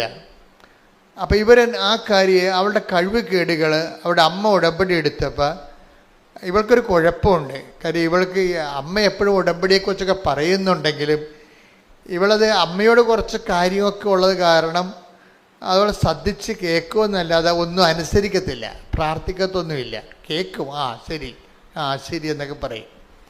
കാരണം അമ്മയുമായിട്ട് ഇടിവെക്കാൻ കഴിയില്ല, അമ്മക്കൊരു വിഷമം ഉണ്ടാക്കാൻ കഴിയില്ല. പക്ഷേ ഇവൾക്ക് വിശ്വസിക്കത്തില്ല. ഇവള് അമ്മ പറഞ്ഞൊക്കെ കേൾക്കും, പക്ഷെ വിശ്വസിക്കത്തില്ല. അങ്ങനെ ഒരു വർഗമുണ്ട് കുറേ പേര്. പറയണ എല്ലാം കേൾക്കും, ഇപ്പം ഞാൻ പറയണേ കേൾക്കും, പക്ഷെ വിശ്വസിക്കത്തില്ല. അങ്ങനെ ഒരു ടൈപ്പാണ് ഇവള്. കാര്യം അവൾക്ക് പ്രത്യേകിച്ച് കാര്യമൊന്നുമില്ല. പത്താഴം പെറ്റ് ചക്കി കുത്തി അമ്മ വെച്ച് ഞാനുണ്ട്, നമുക്ക് കുഴപ്പമില്ലല്ല, ഭക്ഷണം കിട്ടണമല്ല. അതുകൊണ്ട് അവർക്ക് ദൈവത്തിനെ വേണമെന്ന് തോന്നണില്ല. ഇപ്പം ഈ കക്ഷിക്കൊരു കുഴപ്പമായി. ഇപ്പോൾ ഇവിടെ കോമ്പറ്റേറ്റീവ് സൈഡിലേക്ക് വന്നപ്പോൾ ഒപ്പോണൻസ് ഒത്തിരി പവർഫുള്ളാണ്. അത് ഇൻ്റർനാഷണൽ ഒപ്പോണൻസാണ് വരുന്നത്. പക്ഷേ മാതാവ് ഇവൾക്ക് ആ ജോലി കൊടുത്ത്, അത് ഭയങ്കര രസമാണ്. അവൾ എന്ത് ചെയ്ത്, അവളൊക്കെ അപ്പോഴ് അമ്മ ഉടമ്പടി എന്താണെന്ന് മനസ്സിലായി. ഇപ്പോഴെന്നാ പറ്റിയിരിക്കണത്, അവൾ ആ ഡിപ്ലോമാറ്റ് പ്രൊവിഷൻസി തന്നെ അവൾ ടിക്കറ്റ് എടുത്തിട്ട് ഇവിടെ വന്ന് സാക്ഷ്യം പറയാൻ വേണ്ടി മാത്രം ഇന്ത്യയിൽ വന്നു. എന്നിട്ട് തിരിച്ച് UN തിരിച്ചു പോയവരെ സാക്ഷ്യം പറയാൻ വേണ്ടി മാത്രം വന്നതാണ്. കാര്യം അവൾ പറയണ കാര്യം വെച്ച് കഴിഞ്ഞാൽ അത് ദൈവം എൻ്റെ കൂടെ നിന്നത് കൊണ്ടാണ് എനിക്ക് അങ്ങനെ എൻ്റെ വളരെ ഗുരുതരമായ ഒപ്പോണൻസ് ഉണ്ടെങ്കിലും എനിക്കതിനെ കവർ ചെയ്ത് കർത്താവിനെ പ്ലേസ് ചെയ്തെന്ന്. ഇപ്പോഴവളുടെ പ്രശ്നം വെച്ച് കഴിഞ്ഞാൽ അമ്മ പറയണത് അവൾ 4 മണിക്കൂറൊക്കെയാണ് ഇപ്പോൾ കർത്താവിൻ്റെ അടുത്ത് ഇരിക്കണമെന്ന്. ഈ യുഎൻ ഡിപ്ലോമാറ്റ് ഇപ്പോൾ കർത്താവിൻ്റെ അടുത്ത് ഇരിക്കണത് 4 മണിക്കൂറേ ഒറ്റ സ്ട്രെച്ചിൽ. അപ്പോൾ ഇതൊക്കെ അപ്പം നമ്മളിപ്പോൾ നിങ്ങൾക്കിപ്പോൾ 4 മിനിറ്റ് പോലും ഇരിക്കാൻ പറ്റണില്ലല്ലോ. നിങ്ങൾ പ്രെയർ ടൈം കൂടുതൽ നേരം കർത്താവിൻ്റെ കൂടെ ഇരിക്കാൻ നിങ്ങൾക്ക് അനുഗ്രഹം കിട്ടിയാൽ ഈ ആൻ്റണി ജോർജിനും മറ്റേ സോഫിയ ജോർജിനും ഈ ആൻ്റണി ജോർജിനും ഉണ്ടായ ആ അനുഭവം നിങ്ങൾക്കുണ്ടാകും. എന്താണ്? ആന്തരിക അഭിഷേകം ഉണ്ടാകും. അത് പ്രെയറിന് മാത്രമേ തരാൻ പറ്റത്തുള്ളൂ.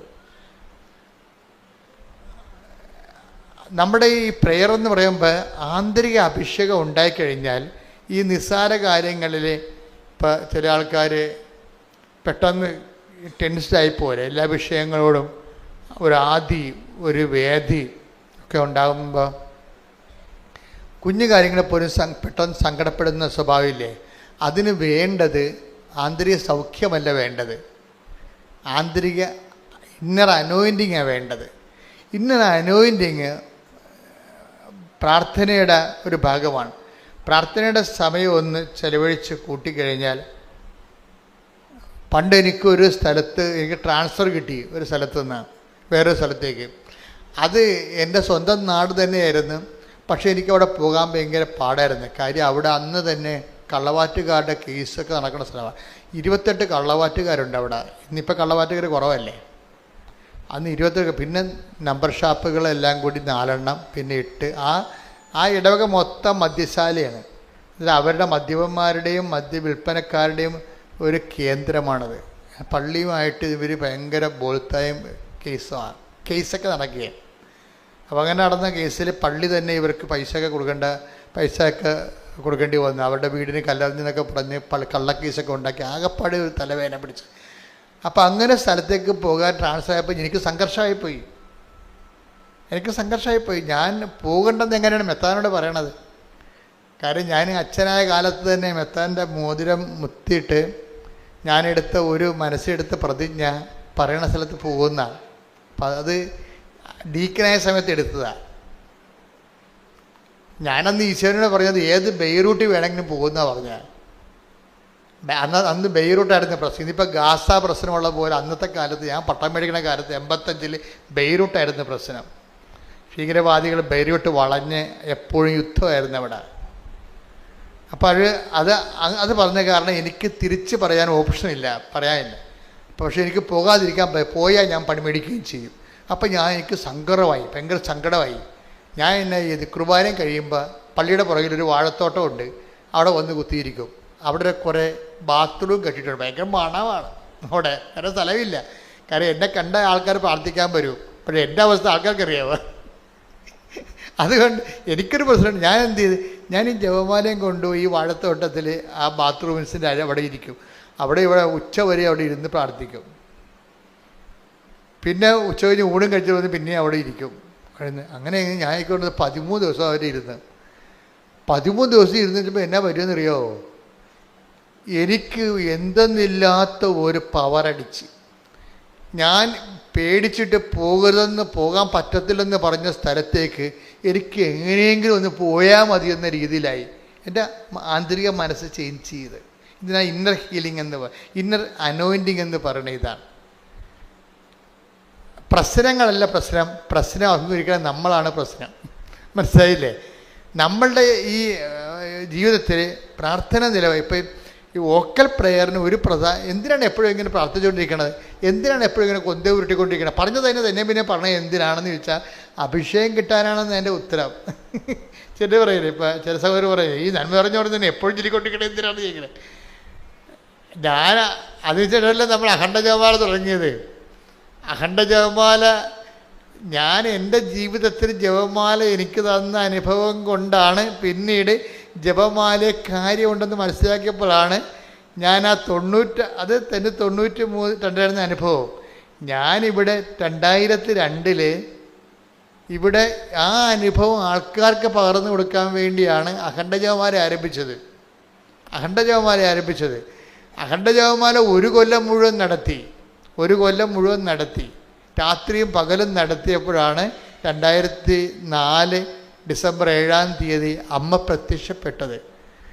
അപ്പോൾ ഈ പ്രത്യക്ഷീകരണമെന്ന് പറയുന്നത് ഒരു പ്രാർത്ഥനയിൽ പ്രത്യക്ഷപ്പെടുകയും, അതായത് പ്രത്യക്ഷപ്പെടുകയല്ല ശരിക്കും ചെയ്യണത്, പ്രത്യക്ഷപ്പെടുത്തുകയാണ് ചെയ്യണത്.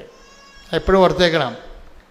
അപ്പോൾ ഉദാഹരണത്തിന് അത് വായിച്ച് അപ്പോസ്തല പ്രവർത്തനങ്ങൾ 10-ാം അധ്യായം 37 മുതലുള്ള തിരുവചനങ്ങൾ. യോഹന്നാൻ പ്രസംഗിച്ച സ്നാനത്തിന് ശേഷം ഗലീലയിൽ ആരംഭിച്ച് യൂദയ മുഴുവനിലും സംഭവിച്ച കാര്യങ്ങൾ നിങ്ങൾക്ക് അറിവുള്ളതാണല്ലോ. നസ്രായനായ യേശുവിനെ പരിശുദ്ധാത്മാവിനാലും ശക്തിയാലും ദൈവം എങ്ങനെ അഭിഷേകം ചെയ്തുവെന്നും അവൻ എപ്രകാരം. ഞാൻ ഇന്നർ ഹീലിംഗ് ഇന്നർ അനോയിന്റിംഗ് എന്ന് പറയണത് എന്താണ്? ഈ പ്രാർത്ഥിക്കുമ്പോൾ രണ്ട് സംഭവിക്കും. എന്താണ് ആ വചനം ഏതാണ്? നമ്പർ എത്രയാണ്? 10:38. 10:38 ഒന്നിനു വായിച്ചേ. നസ്രായനായ യേശുവിനെ പരിശുദ്ധാത്മാവിനാലും ശക്തിയാലും ദൈവം എങ്ങനെ അഭിഷേകം ചെയ്തുവെന്നും അവൻ എപ്രകാരം നന്മ പ്രവർത്തിച്ചുകൊണ്ടും പിശാചിനാൽ പീഡിപ്പിക്കപ്പെട്ടവരെ സുഖപ്പെടുത്തിക്കൊണ്ടും ചുറ്റി സഞ്ചരിച്ചുവെന്നും നിങ്ങൾക്കറിയാം. അപ്പൊ ഇന്നർ അനോയിന്റിംഗ് എന്ന് പറയുന്നത് പരിശുദ്ധാത്മാവിന് ശക്തിയല്ല, അത് പ്രാർത്ഥനയെ കിട്ടണതാ.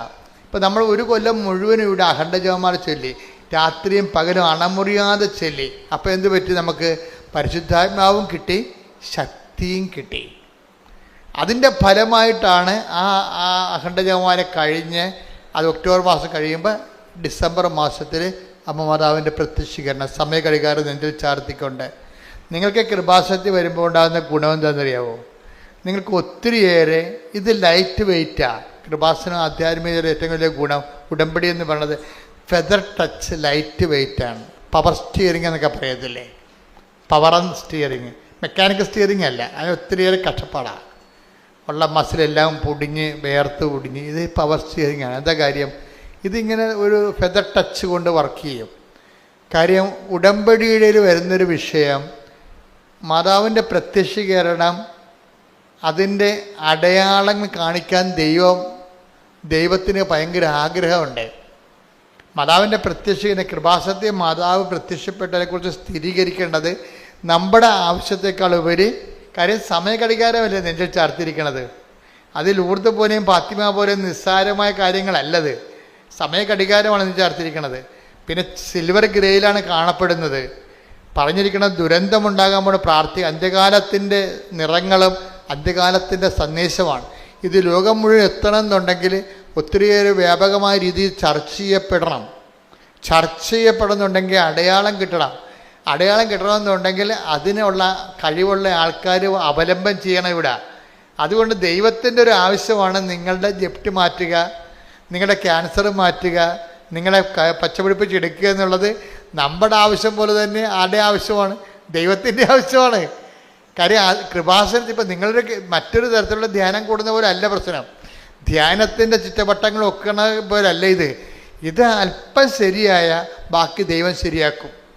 അതാണ് വിഷയം. അതുകൊണ്ടാണ് പറയുന്നത്. അത് ഇപ്പോഴല്ല, പണ്ടും അങ്ങനെയാണ്. അതുകൊണ്ടാണ് പറയുന്നത് അല്പം നമ്മൾ ശരിയായ ബാക്കി ദൈവം ശരിയാക്കുക. കാര്യം ദൈവത്തിൻ്റെ ഒരു ആവശ്യമാണിത്. പ്രത്യക്ഷീകരണം സഭയെ കൊണ്ട് അംഗീകരിച്ചിട്ട് ഇൻ്റർനാഷണൽ ലെവലിൽ ചർച്ച ചെയ്യപ്പെട്ടിട്ട് ദൈവ മെസ്സേജ് ഗ്ലോബലായിട്ട് കൊടുക്കുക എന്നുള്ളത് ദൈവത്തിൻ്റെ ആവശ്യമാണ്. അതിന് ദൈവം നമ്മളെ കരുവാക്കും. അപ്പം നിങ്ങൾ ബുദ്ധിയുള്ളവർ എങ്ങനെയാണ് ചെയ്യേണ്ടത്? എന്താ ചെയ്യേണ്ടത്? കർത്താവേ, എൻ്റെ ഈ അവസ്ഥയിൽ നിന്ന് തന്നെ രക്ഷപ്പെടുത്തണമെന്നല്ല പറയേണ്ടത്. കർത്താവേ, എന്നെ നിൻ്റെ പ്രത്യക്ഷീകരണത്തിൻ്റെ സാക്ഷിയാക്കണേ. ഒന്ന് പറഞ്ഞേ, നെഞ്ചത്ത് കൈവച്ച് പറഞ്ഞേ, കർത്താവേ, എന്റെ കണ്ണീരിന് സമാധാനം ഉണ്ടാക്കിക്കൊണ്ട് അങ്ങ് എന്നെ കൃപാസനത്തിൽ പ്രത്യക്ഷപ്പെട്ട പരിശുദ്ധ അമ്മയുടെ പ്രത്യക്ഷീകരണത്തിന്റെ സാക്ഷിയാക്കണമേ.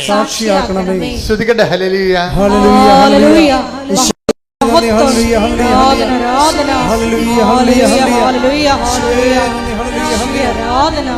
പരിശുദ്ധ അമ്മയുടെ പ്രതിഷേധത്തിന്റെ സാക്ഷിയാക്കണമേ.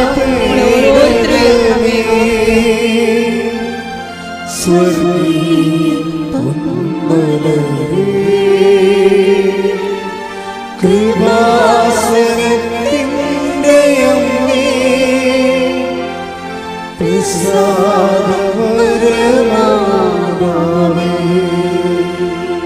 പരിശുദ്ധ പരമ ദിവ്യകാരുണ്യത്തിന് നേരവും ആരാധനയും സ്തുതിയും പുകഴ്ചയും ഉണ്ടായിരിക്കട്ടെ. ഇനി നടപടി പുസ്തകം 10:41 വായിച്ച്. അപ്പോസ്തല പ്രവർത്തനങ്ങൾ 10:40-41. അപ്പോസ്തല പ്രവർത്തനം 10:40-41. എന്നാൽ ദൈവം അവനെ മൂന്നാം ദിവസം ഉയർപ്പിക്കുകയും പ്രത്യക്ഷനാക്കുകയും ചെയ്തു. എല്ലാവർക്കുമല്ല സാക്ഷികളായി ദൈവം മുൻകൂട്ടി തിരഞ്ഞെടുത്ത ഞങ്ങൾക്ക് മാത്രം. അപ്പൊ 2-3 കാര്യങ്ങൾ അതിൻ്റെ അകത്ത് ഉള്ളത്. എന്താ കാര്യം? ഒന്ന് വായിച്ചത് 10:40-41 വായിച്ച്. എന്നാൽ ദൈവം അവനെ മൂന്നാം ദിവസം ഉയർപ്പിക്കുകയും പ്രത്യക്ഷനാക്കുകയും ചെയ്തു. അപ്പൊ എങ്ങനെയാണ്? പ്രത്യക്ഷനാവുകയല്ല, പിന്നെന്താണ്? പ്രത്യക്ഷൻ ആക്കുകയാണ്. ഈ പ്രത്യക്ഷീകരണമെല്ലാം ആക്കുകയാണ് ചെയ്യണത്. ഇപ്പം കൃപാസനത്താറെ ജീവനോടെ മാതാവ് പ്രത്യക്ഷപ്പെട്ടത് പ്രത്യക്ഷ ആയതല്ല ശരിക്കും പറഞ്ഞ. പിന്നെന്താണ്? ദേവപിതാവ് ആക്കിയതാണ്. അപ്പം അപ്പോഴും നമ്മൾ പ്രത്യക്ഷീകരണത്തിൻ്റെ സാക്ഷിയാക്കാൻ വേണ്ടി നമ്മൾ പ്രാർത്ഥിക്കുമ്പോൾ ഓർക്കേണ്ടത് ഈ വിഷയത്തിൽ പിതാവ് പ്രൈമറി ഇൻട്രസ്റ്റ് ആരുടേതാണ്? പിതാവായ ദൈവത്തിൻ്റെ ഇൻട്രസ്റ്റാണ്. കാര്യം അമ്മയെ പ്രത്യക്ഷയാക്കിയതാണ്. അതുകൊണ്ട് തന്നെ നിങ്ങളും പറയണം, എന്നെയും പ്രത്യക്ഷീകരണത്തിൻ്റെ സാക്ഷി ആക്കണമെന്ന് പറയണം. മനസ്സിലായില്ലേ? പ്രാർത്ഥന അങ്ങനെ പോകേണ്ടത്. എന്നെയും എന്ന് പറഞ്ഞ എന്നെയും പ്രത്യക്ഷീകരണത്തിൻ്റെ സാക്ഷി ആക്കണമേ. ഇവിടെ വിഷയം എന്ന് പറയണത് എല്ലാവർക്കും അല്ല എന്ന് പറഞ്ഞിട്ടുണ്ട്. അത് ദൈവാനുഭവത്തെ പറ്റി പറയുമ്പോഴേ എല്ലാവർക്കും നമുക്ക് ഇപ്പം എല്ലാവരുടെയും മേൽ എൻ്റെ ആത്മാവിനെ അയക്കുമെന്ന് പറഞ്ഞാലും എല്ലാവരും സ്വീകരിച്ചോ എന്നുള്ളത് വേറെ വിഷയമാണ്. ഇതാണ് പ്രശ്നം. ദൈവത്തിൻ്റെ കോമൺ പോളിസിയാണ് എല്ലാവരിലേക്കും ഞാൻ എൻ്റെ ആത്മാവിനെ അയക്കും. Take the bed of God. ശ്രുതികട്ടെ ഹല്ലേലൂയ. ജോയേൽ 2:28. ജോയേൽ പ്രവാചകന്റെ പുസ്തകം 2-ാം അധ്യായം 28-ാം വാക്യം. അന്ന് ഇങ്ങനെ സംഭവിക്കും. ഏറ്റു പറഞ്ഞ് അന്ന് ഇങ്ങനെ സംഭവിക്കും. എല്ലാവരുടെയും മേൽ എന്റെ ആത്മാവിനെ ഞാൻ വർഷിക്കും. Praise the Lord. അത് കോമൺ പോളിസിയാണ്, ജനറൽ പോളിസിയാണ്. ദൈവം ആരെയും മാറ്റി നിർത്തണില്ലെന്ന് എൻ്റെ അർത്ഥം. മനസ്സിലായില്ലേ? എല്ലാവരെയും ആണ് സ്വീകരിക്കണത്. പക്ഷേ ഉള്ളൊരു പ്രോബ്ലം, എല്ലാവരുടെയും വരെ എൻ്റെ ആത്മാവിനെ ഞാൻ വർഷിക്കും. വർഷിച്ച അണ്ണന്മാരെല്ലാവരും സ്വീകരിച്ചോ? That's other problem. അതാണ് അവിടെയാണ് അപകടം കിടക്കുന്നത്. അത് ദൈവത്തിൻ്റെ കോമൺ പോളിസിയാണ്. ദൈവം പക്ഷപാതരഹിതനാണെന്ന് എഴുതിയിട്ടില്ലേ? Take the bed of God. അപ്പോസ്തല പ്രവർത്തനം 10:34. പത്രോസ് അവരോട് സംസാരിച്ചു തുടങ്ങി. സത്യമായും ദൈവത്തിന് പക്ഷപാതമില്ലെന്ന്. അതാ പ്രശ്നം. ഞാൻ എല്ലാവരുടെയും മേൽ എൻ്റെ ആത്മാവിനെ അയക്കുമെന്ന് ജോയേൽ 2:28 പറയുന്നുണ്ടെങ്കിൽ അതിൻ്റെ അർത്ഥം എന്താണ്? അർത്ഥം ഇത്രയേ ഉള്ളൂ, ദൈവത്തിന് പക്ഷപാതമില്ല, അത്രയേ ഉള്ളൂ. ആരെയും മാറ്റി നിർത്തിയിട്ട് അവർക്ക് കൊടുക്കണ്ട, ഇവർക്ക് കൊടുത്താൽ മതി എന്നൊക്കെ പറയത്തില്ലേ? അങ്ങനെയില്ല. ദൈവത്തെ അന്വേഷിക്കുന്ന ആർക്കും ദൈവം കൊടുക്കും. പക്ഷെ പ്രശ്നം എന്ന് വെച്ച് കഴിഞ്ഞാൽ, പ്രശ്നം എവിടെയാണ്? ഈ കൊടുക്കുന്ന ആൾക്കാർ സ്വീകരിക്കുന്നുണ്ടോ എന്നുള്ളതാണ് പ്രശ്നം. അവിടെയാണ്. അതാണ് അവനെ സ്വീകരിച്ചവർക്കെല്ലാം എന്ന് പ്രത്യേക ഈശോ പറയണത്. Take the bed of God. Yohannan 1:12. തന്നെ സ്വീകരിച്ചവർക്കെല്ലാം. ഏറ്റു പറഞ്ഞ തന്നെ സ്വീകരിച്ചവർക്ക് എല്ലാം തന്റെ നാമത്തിൽ വിശ്വസിക്കുന്നവർക്കെല്ലാം ദൈവമക്കളാകാൻ അവൻ കഴിവ് നൽകി. കപ്പാസിറ്റിയാണ്, കഴിവാണ്. അതായത് ഞാൻ അന്നാണ് എൻ്റെ ആത്മാവിനെ എല്ലാവർക്കും നൽകി. പക്ഷെ എല്ലാവരും സ്വീകരിക്കണമെന്ന് നിർബന്ധമില്ല. സ്വീകരിക്കുന്നവർക്ക് എന്താ സംഭവിക്കണത്? ദൈവമക്കളാകാനുള്ള കഴിവ് നൽകി. പക്ഷേ സ്വീകരിക്കുന്നവർക്ക് ദൈവമക്കളാകാനുള്ള കഴിവ് വരണത് എങ്ങനെയാണ്? അവരെ എപ്പോഴാണ് വരണത്? അവർ പരിശുദ്ധാത്മാവിനാൽ നയിക്കപ്പെടണം. അതാണ് 8:14 എടുത്ത്, റോമ 8:14 എടുത്ത്. ശ്രുതികട്ടെ ഹല്ലേലൂയ. യേശുവേ നന്ദി. ഹല്ലേലൂയ ഹല്ലേലൂയ. റോമ 8:14 റോമ 8:14 ദൈവാത്മാവിനാൽ നയിക്കപ്പെടുന്നവരെല്ലാം നയിക്കപ്പെടുന്നവരെല്ലാം ദൈവത്തിന്റെ പുത്രന്മാരാണ്. ദൈവത്തിൻ്റെ പുത്രന്മാരാണ്. ഇപ്പം ഈ യോഹന്നാൻ 1:12 റോമ 8:14 തമ്മിലാ ലിങ്ക്. എന്താ കാര്യം? സ്വീകരിച്ചവർക്കെല്ലാം പറഞ്ഞേ, സ്വീകരിച്ചവർക്കെല്ലാം ദൈവമക്കളാകാനുള്ള കഴിവ് നൽകി. അപ്പൊ ഈ കഴിവെന്ന് പറഞ്ഞാൽ എന്താ? സ്വീകരിച്ചവർക്കെല്ലാം ദൈവമക്കളായ കഴിവ്. ആ മക്കളുടെ കഴിവ് എങ്ങനെ വരണത്? ദൈവാത്മാവിനാൽ നയിക്കപ്പെടണം. അതൊക്കെ മുമ്പ് വേറെ സംഭവമുണ്ട്. ലോകാത്മാവുണ്ട്, പിന്നെന്തുണ്ട്? ദുഷ്ടാത്മാവുണ്ട്. ഈ സംഭവത്തിനൊക്കെ അതുകൊണ്ടാണ് ജ്ഞാനസ്ഥാനപ്പെടുന്ന മുമ്പ്, ഇപ്പം ഇന്നലെയൊക്കെ ഞങ്ങൾ പള്ളിയിൽ ജ്ഞാനസ്ഥാനം പുതുക്കിയായിരുന്നു. അപ്പം ചോദിക്കും, എന്താണ് നിങ്ങൾ പിശാചിനെ ഉപേക്ഷിക്കുന്നുവോ, അവൻ്റെ ആർഭാടങ്ങൾ ഉപേക്ഷിക്കുന്നുവോ എന്ന് വെച്ചാൽ നിങ്ങളുടെ നിലപാട് വ്യക്തമാക്കാൻ പറയുകയാണ്. ദൈവാത്മാവ് നയിക്കപ്പെടണം. പൊരുത്തം കൊണ്ടുവന്നിട്ട് നിങ്ങൾക്ക് 50,000 നല്ല നോട്ട് തന്നാൽ മതി, നിങ്ങൾക്ക് 1,00,000 കള്ള നോട്ട് തരാമെന്ന് പറയുമ്പോൾ 10 ആൾക്കാർ അപ്പം തന്നെ വന്ന് വീഴും. തീർന്നില്ല പരിപാടി. ഈ രാഷ്ട്രത്തെ കൊല്ലണ പരിപാടിയാണെന്ന് പറഞ്ഞാലും നമുക്ക് മടിയിൽ എന്തെങ്കിലും കിട്ടണ പരിപാടിയാണെന്ന് കണ്ടു കഴിഞ്ഞാൽ അപ്പം തന്നെ അതാണ് ലോകാത്മാവ്. അവിടെയാണ് പ്രശ്നം. ഇത് ഭയങ്കര ശ്രദ്ധിച്ച് ചെയ്യേണ്ട കാര്യമാണ്.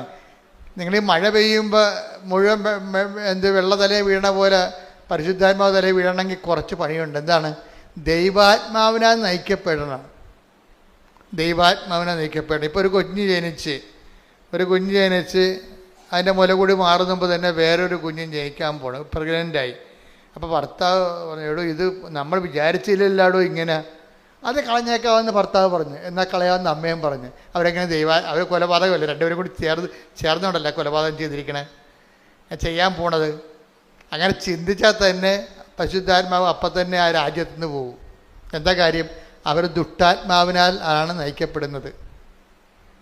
എന്താ കാര്യം അല്ലേ? ദുഷ്ടാത്മാവിൽ നയിക്കപ്പെടും. ദൈവാത്മാവ് നയിക്കപ്പെടുന്ന മുമ്പ് നിങ്ങൾക്ക് പലരും ഗതി പിടിക്കാത്തതിൻ്റെ കാര്യം കയ്യിരിപ്പിൻ്റെ കുഴപ്പമാണ്, വേറെ കുഴപ്പമൊന്നുമില്ല.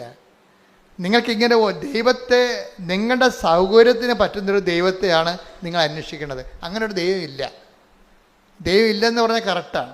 എന്താ കാര്യം? നിങ്ങളുടെ സൗകര്യത്തിന് പറ്റിയൊരു ദൈവമില്ല. നിങ്ങൾക്കിപ്പോൾ ഒരു കൊച്ചു ജനിച്ച് അതിന് മുല കൊടുത്തുകൊണ്ടിരിക്കുകയാണ്. 6 മാസം കഴിഞ്ഞപ്പോൾ നിങ്ങൾ പ്രഗ്നൻ്റായി. അപ്പോൾ പറഞ്ഞു, ഇത് വല്ലാത്ത അവസ്ഥയായല്ല. നാത്തും പ്രഗ്നൻ്റായിട്ട് വീട്ടിൽ വന്ന് ഇപ്പോൾ ഉണ്ട്. അപ്പോൾ ഇവിടുത്തെ അമ്മായിയമ്മക്ക് എനിക്ക് ഇനിയിപ്പോൾ ഞങ്ങളുടെ വീട്ടിൽ ഇപ്പോൾ 2ാമത്തെ പ്രസവത്തിന് പോകാൻ പറ്റത്തില്ല, അപ്പോൾ ഇവിടെ നിൽക്കാൻ പറ്റത്തില്ല, ഇവിടുത്തെ അമ്മായിയമ്മയും പറയും. അപ്പോൾ നമുക്ക് എന്ത് ചെയ്യും? അപ്പോൾ ഈ കക്ഷികളെല്ലാം കൂടി കൊച്ചിനെ കൊല്ലും. അവിടുത്തെ അമ്മായിയമ്മയും ഇവിടുത്തെ അമ്മയും നിങ്ങൾ ഭാര്യയും ഭർത്താവും എല്ലാം കൂടി കൊല്ലും. ഇതിൻ്റെ പിടിച്ചു നിൽക്കണം. വാടകയ്ക്ക് പോയാലും ഒറ്റയ്ക്ക് പ്രസവിച്ചാലും ഞാൻ എന്നെ കൊല്ലത്തില്ലെന്ന് പറയരുത്. നിങ്ങൾ പരിശുദ്ധാത്മാവ് നിറയാൻ വേണ്ടി ദൈവം തന്നിക്ക് ടെസ്റ്റാണെന്ന് മനസ്സിലാക്കാനുള്ള ബുദ്ധി ഇല്ലാതെ പോയി. അവിടെയാണ് വിഷയം വന്നിരിക്കുന്നത്. അപ്പം അതുകൊണ്ട് ഇങ്ങനെയുള്ള സാഹചര്യങ്ങൾ കർത്താവ് പറയും പ്രലോഭനങ്ങൾ ഉണ്ടാവേണ്ടതാണെന്ന് പറഞ്ഞത് ഇതുകൊണ്ടാണ്. കാര്യം ഇത് ഉണ്ടായിട്ട് വേണം, നിങ്ങളുടെ നിലപാട് വ്യക്തമാക്കിയിട്ട് വേണം നിങ്ങൾ ദുഷ്ടാത്മാവിനാണ്, ലോകാത്മാവിനാണ്, പരിശുദ്ധാത്മാവിനെ സ്വീകരിക്കണമെന്ന് തീരുമാനമെടുക്കാൻ. അതാണ് പ്രലോഭനങ്ങൾ ഉണ്ടാവേണ്ടതാണെന്ന് പറയാൻ കാര്യം. ഹല്ലേലൂയ.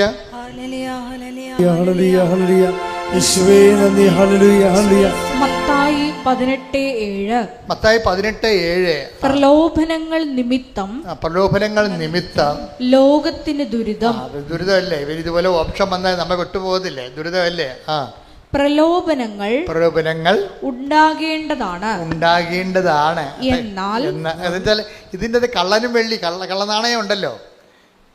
ഞാൻ വിശ്വാസിയാണെന്നൊക്കെ പറയുന്നുണ്ടെങ്കിലും അവിടെ അസ്ഥിയായിട്ട് കൊണ്ടു കഴിഞ്ഞാൽ ദൈവത്തിനടുത്ത് ദൂരക്കളയും. അത് കള്ളനാണയം. അതുകൊണ്ടാണ് ദൈവം പറയുന്നത് പ്രലോഭനങ്ങൾ ഉണ്ടാവേണ്ടതാണ്. കാര്യം കള്ളനും വെള്ളിയും അറിയണമല്ലോ. അപ്പോൾ അത് എപ്പോഴും ഉണ്ടാകുമ്പോൾ നിങ്ങൾ ഓർക്കണം, ഇതിൻ്റെ ഉദ്ദേശം എന്താണ്? ദൈവാത്മാവിലേക്ക് നമ്മളെ ക്ലാസ് കയറ്റം കിട്ടാൻ വേണ്ടി നമ്മളുടെ നിലപാടുകൾ വ്യക്തം അറിയിക്കാൻ വേണ്ടിയാണ് നമ്മൾ ഡിക്ലറേഷൻ പറയണത്. പ്രലോഭനങ്ങൾ എന്ന് പറഞ്ഞ ഡിക്ലറേഷനാണ്. ഇപ്പം ഞാൻ കാനഡയിൽ ചെന്നപ്പോൾ ഡിക്ലെയർ ചെയ്യാൻ പറഞ്ഞു. ഞാൻ കാനഡയിൽ ധ്യാനിപ്പിക്കാൻ ചെന്നപ്പോൾ അപ്പോൾ അവിടെ എംബസി എന്ന് പറഞ്ഞ് ഡിക്ലെയർ ചെയ്യാൻ പറഞ്ഞു. അപ്പം ഞാൻ ബാഗ് തുറന്ന് എൻ്റെ കയ്യിലുള്ള എല്ലാം നോട്ടിൽ ചെയ്ത്, ഇനി ഈ ഡിക്ലെയർ ചെയ്യുന്നതിൻ്റെ ഒരെണ്ണം കൂടുതലുണ്ടായാൽ നമ്മൾ അകത്ത് പോകും. എന്താണ് കള്ളത്തരം കാണിച്ചെന്നില്ല എൻ്റെ അർത്ഥം. അതാണ് ഡിക്ലറേഷൻ വെച്ചിരിക്കുന്നത്. ഇപ്പോൾ ഈ പ്രലോഭനങ്ങളുടെ ഉദ്ദേശം ഡിക്ലെയർ ചെയ്യാനാണ്. നീ ആരുടെ പക്ഷത്താണെന്ന് ഡിക്ലെയർ ചെയ്യണം. ദൈവത്തിൻ്റെ പക്ഷത്താണോ, സാത്താൻ്റെ പക്ഷത്താണോ, ലോകത്തിൻ്റെ പക്ഷത്താണോ ഡിക്ലെയർ ചെയ്യണം. അതുകൊണ്ടാണ് പ്രലോഭനങ്ങൾ ഉണ്ടാവേണ്ടതാണെന്ന് ഈശോ പറയണത്. പക്ഷേ മേജറായിട്ടുള്ള പ്രലോഭനങ്ങൾ ഉണ്ടായാൽ നമ്മൾ പെട്ടുപോണ കൊണ്ടാണ് കർത്താവ് പറയണത് പ്രലോഭനങ്ങൾ ഉൾപ്പെടുത്തരുത്. കർത്താവ് ഭയങ്കര രസകരമായിട്ടുള്ള ആ വിഷയം ഇന്നവിറ്റബിൾ ഈവിൾ പോലെയാണ് ഈ ടെംപ്റ്റേഷൻ പറയണത്. ഇത് ഉണ്ടാകേണ്ടതാണ്, പക്ഷെ ഉണ്ടായപ്പോയാൽ ഒത്തിരി പേര് രക്ഷപ്പെടത്തില്ല. അതുകൊണ്ട് കൺട്രോൾഡ് നിയന്ത്രിത പ്രലോഭനമാണ് നമുക്ക് അനുഭവിച്ചിരിക്കണം. നിയന്ത്രിത പ്രലോഭനമാണ് എന്ന് വെച്ചാൽ ദൈവത്തിന് നമ്മളെ കൃപയിൽ നിലനിർത്തണമെന്നുണ്ട്. പക്ഷെ നിലവാരമുള്ള ദൈവകൃപയിലേക്ക് വളർത്തുന്നതിന് വലിയ ടെസ്റ്റുകൾ പാസ്സാകണം. അപ്പോൾ ആൾക്കാർ പറയും ഞങ്ങൾക്ക് അങ്ങനെ വലിയ ടെസ്റ്റൊന്നും ആവശ്യമില്ല, ചെറിയ പരിപാടിയൊക്കെ ഞാൻ കഴിഞ്ഞുകൂടിയാൽ മതി, എങ്ങനെ കഞ്ഞി വെച്ച് പോകണം, അത്രയും ദൈവത്തെ കൊണ്ട് ഉദ്ദേശിക്കുന്നുള്ളൂ. അതാണ് ആൾക്കാരുടെ ഒരു നിലപാട്. അതുകൊണ്ട് ആത്മീയമായിട്ട് വളരത്തില്ല. ദൈവം സ്വന്തമായിട്ട് കരുതത്തില്ല. സ്വന്തമായിട്ട് കരുതിയില്ലെങ്കിൽ നമുക്ക് ജീവിക്കാൻ പറ്റും. സ്വന്തമായിട്ട് കരുതിയാൽ നിങ്ങൾക്കറിയാമല്ലോ, സ്വന്തമായിട്ട് കരുതിയാൽ എപ്പോഴും ഏത് ക്ലേശങ്ങളുടെ അപ്പുറത്തും നമ്മൾ സ്വർഗത്തെ കാണും. അതുകൊണ്ടാണ് ഈ നമ്മുടെ കൊളോസിയസില്ലേ, കൊളോസിയൻസ് എടുത്ത് കൊളോസോസ് 3:1 കൊളോസിയസ് 3:1 ക്രിസ്തുവിനോടൊപ്പം പറ്റി പറഞ്ഞ ക്രിസ്തുവിനോടൊപ്പം നിങ്ങൾ ഉയർപ്പിക്കപ്പെട്ടെങ്കിൽ ദൈവത്തിന്റെ വലതുഭാഗത്ത് ഉപവിഷ്ടനായിരിക്കുന്ന ക്രിസ്തു വസിക്കുന്ന ഉന്നതത്തിലുള്ളവയെ അന്വേഷിക്കുവിൻ. അതായത് ചില ക്ലേശങ്ങൾ വരുമ്പോൾ അതിൻ്റെ സബ്സ്റ്റിറ്റ്യൂട്ട് പറയണത് ആ ക്ലേശങ്ങളിൽ നിന്നുള്ള രക്ഷപ്പെടലല്ല, അതിന് പാരലായിട്ട് ഉന്നതങ്ങളിലെ കാര്യങ്ങൾ അന്വേഷിക്കാനാണ് പറയണത്. പറഞ്ഞ മനസ്സിലായി. ഇത് നമുക്ക് ഈ ടെക്നിക്ക് മനസ്സിലാകണം. ആധ്യാത്മിക ജീവിതത്തിൽ ചില ക്ലേശങ്ങൾ അപ്രതിരോധ്യവും നമുക്ക് ഒഴിവാക്കാൻ പറ്റാതെ ഇന്നവിറ്റബിളായിരിക്കും, ഒഴിവാക്കാൻ പറ്റാത്തതാണ്. ഒഴിവാക്കാൻ പറ്റാത്ത വിഷയങ്ങൾക്ക് എന്ത് ചെയ്യണം? ഉന്നതങ്ങളിൽ അതിൻ്റെ മറുപടി നമുക്ക് കിട്ടുന്നത് ഉന്നതങ്ങളിൽ നിന്നാണ്, നിത്യതയിൽ നിന്നാണ് ലഭിക്കുന്നത്. അതാണ് ഈശോ നിങ്ങൾ അതായത് തിരുവുദ്ധാനം നൽകുന്നത് മനുഷ്യൻ്റെ ഭൗമികമായ എല്ലാ കഷ്ടനഷ്ടങ്ങളും ക്ലേശങ്ങളിലും ചില ആൾക്കാർ ടെമ്പറലായിട്ട് ചില ക്ലേശങ്ങൾ ദാറ്റ് ക്യാൻ ബി ഷിഫ്റ്റഡ്. ചില ക്ലേശങ്ങൾ മാറ്റാൻ പറ്റും, ചിലത് ഇന്നവിറ്റബിൾ ഈവിളാണ്, മാറ്റാനേ പറ്റത്തില്ല. ഈ മാറ്റാൻ പറ്റാത്ത കേസിന് എന്ത് ചെയ്യണമെന്ന് പറയണത് അത് നിത്യതയിൽ വരവ് വെക്കാൻ പറഞ്ഞിരിക്കുകയാണ്. കാര്യം എന്താണ്? അതിന് നമുക്ക് മാർഗമില്ല. അത് നിങ്ങളെ കർത്താവിൻ്റെ തിരുവുദ്ധാനത്തിൻ്റെ കൂടെ കൂട്ടി വെക്കണമെന്നാണ്. മനസ്സിലായില്ലേ? ഇപ്പോൾ ഓട്ടിസം വന്ന കുഞ്ഞുങ്ങളെ ഇപ്പോൾ ഞാനിവിടെ വരുമ്പോൾ ഞാൻ ഓർക്കുകയെ എനിക്ക് സങ്കടം വരും. ഓട്ടിസം കുഞ്ഞുങ്ങളെ 10 കുഞ്ഞുങ്ങളെ കൊണ്ടുവന്ന ഒരു കുഞ്ഞെ സുഖപ്പെട്ട് ഞാൻ കണ്ടിട്ടുണ്ട്. സുഖപ്പെടുന്നുണ്ട് കുഞ്ഞുങ്ങളെ, 10ൽ 1 വരുന്നുള്ളൂ. അപ്പം ഞാൻ പ്രാർത്ഥിക്കണ 10ൽ 10 വരാനാണ്. കാര്യം അത് കുരിശ് മരണമാണ്. ആ ഓട്ടിസം വന്ന കുഞ്ഞിനെയും കൊണ്ട് ജീവിക്കണം എന്ന് പറഞ്ഞാലേ അവിടെ കൈയും കാലും നമ്മൾ കഴുകേണ്ടി വരും. അത്രയ്ക്ക് ജീവിതമാണ്, അത്രയും കഷ്ടപ്പെട്ട ജീവിതമാണ്. അപ്പോൾ എനിക്കാണെങ്കിൽ ഓട്ടിസം ബാധിച്ച കുഞ്ഞുങ്ങളെ കൊണ്ടുമ്പോൾ ആ മാതാപിതാക്കന്മാരെയാണ് ഞാൻ എപ്പോഴും മാതാവിൻ്റെ അടുത്ത് കൊടുക്കണത്. കുഞ്ഞിനെ അല്ല ഞാൻ പ്രാർത്ഥിക്കണത്. കർത്താവ് ഇത് മാറ്റാൻ പറ്റത്തില്ലെങ്കിലേ, ഈശോ പറഞ്ഞില്ലേ, സാധ്യമെങ്കിൽ പിതാവേ ഈ പാനപാത്രം എന്നെ കടന്നു പോകത്തില്ലേ. അല്ലെങ്കിൽ പിന്നെ എന്താണ്? അങ്ങയുടെ ഇഷ്ടം നിറവേറട്ടെ. അതാണ് വിഷയം. അതിന് അടുത്ത സെക്കൻഡ് ഓപ്ഷൻ ഉണ്ട്. ചില കാര്യങ്ങൾ മാറ്റാൻ പറ്റത്തില്ലെങ്കിൽ പിന്നെയുള്ളത് എന്താണ്? ദൈവഹിതം നിറവേറട്ടെ. അപ്പോൾ ദൈവഹിതം നിറവേറുമ്പോൾ ഒരു ഗുണമുണ്ടാവും. എന്താ സംഭവം? അവനെ ശക്തിപ്പെടുത്താനൊരു മാലാഖ വരും. അതാണ് ഈശോയ്ക്ക് കിട്ടിയ ഓപ്ഷൻ.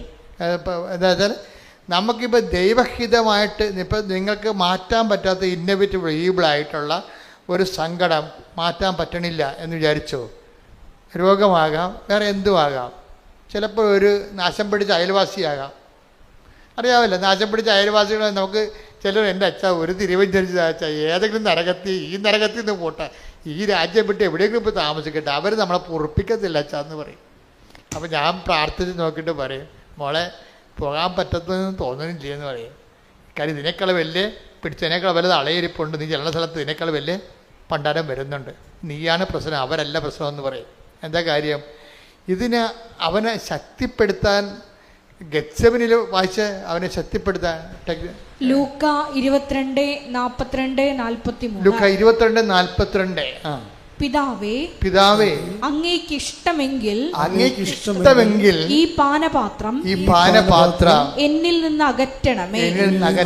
എങ്കിലും എന്റെ ഹിതമല്ല അവിടുത്തെ ഹിതം നിറവേറട്ടെ. അപ്പോൾ അവനെ ശക്തിപ്പെടുത്താൻ സ്വർഗത്തിൽ നിന്ന് ഒരു ദൂതൻ പ്രത്യക്ഷപ്പെട്ടു. അപ്പൊ ഇതാണ് ശക്തിപ്പെടുത്തുക. അപ്പൊ 10-9 കാര്യവും നമുക്ക് ഷിഫ്റ്റ് ചെയ്യാൻ നടക്കും. ഒരു കാര്യം ചിലപ്പോൾ നടക്കത്തില്ല. അതാണ് ഇന്നോവേറ്റീവ് ഈബിൾ എന്ന് പറയുന്നത്. അതെന്താണ്? അങ്ങേക്ക് ഇഷ്ടമെങ്കിൽ പാത്രം എടുത്ത് മാറ്റാം, അല്ലെങ്കിൽ എൻ്റെ ഇഷ്ടമല്ല അങ്ങയുടെ ഇഷ്ടം നിറവേറ്റം പറയുമ്പോഴെന്താ പറയണത്? അവനെ ശക്തിപ്പെടുത്താനൊരു മാലാഖ. പ്രാർത്ഥന അതാണ് സംഭവിക്കേണ്ടത്. നമുക്ക് മാറ്റപ്പെടാൻ പറ്റാത്ത ഒരു സാധനമാണെങ്കിൽ അതിന് ശക്തി ലഭിക്കാനുള്ള സാധ്യതയുണ്ട്. മനസ്സിലായ അച്ഛൻ പറയണത്?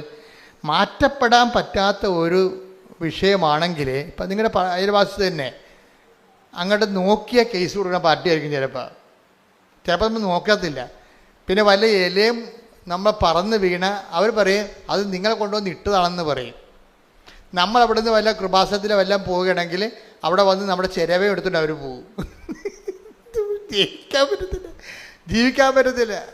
നമ്മുടെ പശുവിനൊക്കെ അവർ അഴിച്ചു വിടും, കിണറ്റിൽ കൊണ്ടൊന്ന് മാലിന്യം വിടും. അപ്പം അങ്ങനെയൊക്കെ വരുമ്പോൾ നമ്മളോട് എവിടെ നിന്നെങ്കിലും പോയാൽ മതിയെന്ന്. പക്ഷെ പോയി കഴിഞ്ഞാൽ ഇതിനേക്കാൾ ഗതികേടാണ് ഇനിയത്തുള്ള അവസ്ഥ. കാരണം നമ്മുടെ ഈ 3 സെൻറ്റ് സ്ഥലവും ഈ പെരയും വിറ്റൊക്കെ കിട്ടുന്ന കാശ് കൊണ്ട് ഇനിയൊരു വീടും സ്ഥലവും മേടിക്കാൻ പറ്റത്തില്ല. അതാണ് പ്രശ്നം, അതാണ് ഇതിൻ്റെ അകത്ത് വിഷയം. അപ്പം അങ്ങനെ വരുമ്പോൾ പിന്നെ എന്തു ചെയ്യും? ഇത് മാറുന്നില്ല, മാറാത്തൊരു തിന്മയല്ലേ, ഇതിനെന്ത് ചെയ്യും? അപ്പം നിങ്ങൾ പ്രാർത്ഥിക്കണം അയൽവാസിക്ക് ഇടിവെട്ട് കൊള്ളണമെന്നല്ല പ്രാർത്ഥിക്കേണ്ടത്. ആൾക്കാർ പറഞ്ഞു കർത്താവേ ഇവിടെ എല്ലാം ഇടിവെട്ട് കൊള്ളണം, ഈ പിയാജിൻ്റെ തല ഇടിവെട്ട് കൊള്ളണമല്ല എന്നാണ് പ്രാർത്ഥിക്കേണ്ടത്. അങ്ങനെയല്ല പ്രാർത്ഥിക്കേണ്ടത്. എന്താണ്?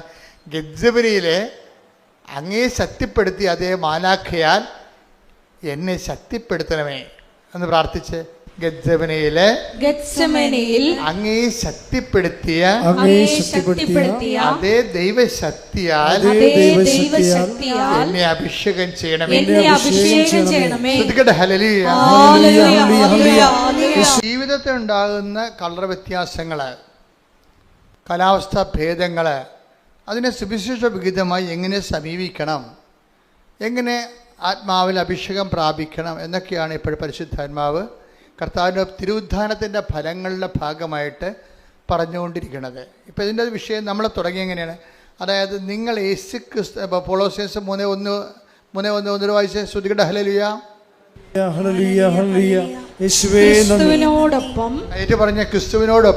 ക്രിസ്തുവിനോടൊപ്പം നിങ്ങൾ ഉയർപ്പിക്കപ്പെട്ടെങ്കിൽ ദൈവത്തിന്റെ വലതുഭാഗത്ത് ഉപവിഷ്ടനായിരിക്കുന്ന ക്രിസ്തു വസിക്കുന്ന ഉന്നതത്തിലുള്ളവയെ അന്വേഷിക്കുവിൻ. എന്തെങ്കിലും ഒരു വിഷയം ഇവിടെ നമുക്ക് പരിഹാരം കാണുന്നില്ല എന്ന് കണ്ടാൽ പിന്നെ എന്ത് ചെയ്യണം? കർത്താവിൻ്റെ തിരുവുദ്ധാനത്തിൻ്റെ കൂടെ ഇത് കാഴ്ചവെച്ചിട്ട് എനിക്ക് എൻ്റെ നിത്യബഹുമതിക്ക് വേണ്ടി അത് കാഴ്ചവെക്കണമെന്ന് പറയണം. പിടിയിട്ടില്ല അത് സ്റ്റീഫൻ അങ്ങനെ ചെയ്തത്. സ്റ്റീഫന് ആദ്യത്തെ രക്തസാക്ഷി ആരാണ്? സ്റ്റീഫൻ എസ്തപ്പാനോസ് അല്ലേ? എസ്തപ്പാനോസിന് ഇതുപോലെ ചുറ്റും നിന്ന് കർത്താവിനെ പ്രഘോഷിച്ചതിൻ്റെ പേരിൽ ചുറ്റും നിന്ന് കല്ലെറിയുകയും. അപ്പോൾ എസ്തപ്പാൻ ഇതാണ് ചെയ്തത്. എസ്തപ്പാൻ ചെയ്തത് കണ്ടുപഠിച്ചതിലാണ് ഈ പൗലോസ് അന്ന് അവിടെ സാവൂളായിട്ട് നിൽപ്പുണ്ടായിരുന്നു. അന്ന് എസ്തപ്പാനെ കൊന്നതിൻ്റെ കൂട്ടത്തിൽ ഒരു സാക്ഷികൾ ഉടുപ്പ് ഉരുവെച്ചത് ഈ സാവൂളിൻ്റെ അടുത്താണ്. അപ്പോൾ എസ്തപ്പാൻ എല്ലാവരും എസ്തപ്പാനെ ഇങ്ങനെ ആൾക്കാർ കല്ലെറിഞ്ഞ് കൊല്ലണ സമയത്ത് എസ്തപ്പാൻ മേലോട്ട് നോക്കിയായിരുന്നു. മേലോട്ട് നോക്കിയപ്പോൾ ഇപ്പോൾ ഇസ്തപ്പം സ്വരത്തെ വിളിച്ച് പറഞ്ഞായിരുന്നു, കല്യാണം പടപടാന്ന് വന്ന് കൂടണത്, തല പൊട്ടിക്കൊണ്ടിരിക്കുകയാണ്, മരിച്ചുകൊണ്ടിരിക്കുകയാണ്. അപ്പോൾ ഇസ്തപ്പ മേലോട്ട് നോക്കിയപ്പോൾ പറഞ്ഞ്, സ്വർഗം തുറന്നിരിക്കണ ഞാൻ കാണുന്നുണ്ട്, പിതാവിൻ്റെ വലത് ഭാഗത്ത് മനുഷ്യപുത്രൻ ഇരിക്കണമെന്ന്. അപ്പോഴേ എന്നിട്ട് പറയും, യേശുവേ എന്ന് പറഞ്ഞിട്ട് തിരുവുദ്ധാനം ചെയ്ത് യേശുവിനെ സ്വർഗത്തിൽ എസ്തപ്പാൻ കാണും. പറയും, യേശുവേ യേശുവേ, ഈ തെറ്റുകൾ, ഇവർക്ക് കാര്യങ്ങൾ അറിയാൻ പാടില്ല, എന്നെ കൊല്ലണത്, അത് ഇവരുടെ മേൽ ചുമത്തരുത് എന്ന് പറഞ്ഞ് ഇവർക്ക് വേണ്ടി പ്രാർത്ഥിക്കും. അത് ഈ സാവുള് കേൾക്കും. ആ വാഹാകെന്ന് വായിച്ചേ, അപ്പോസ്തല പ്രവർത്തനം 7:55. എന്നാൽ അവൻ പരിശുദ്ധാത്മാവിനാൽ നിറഞ്ഞ് സ്വർഗത്തിലേക്ക് നോക്കി ദൈവത്തിന്റെ മഹത്വം ദർശിച്ചു.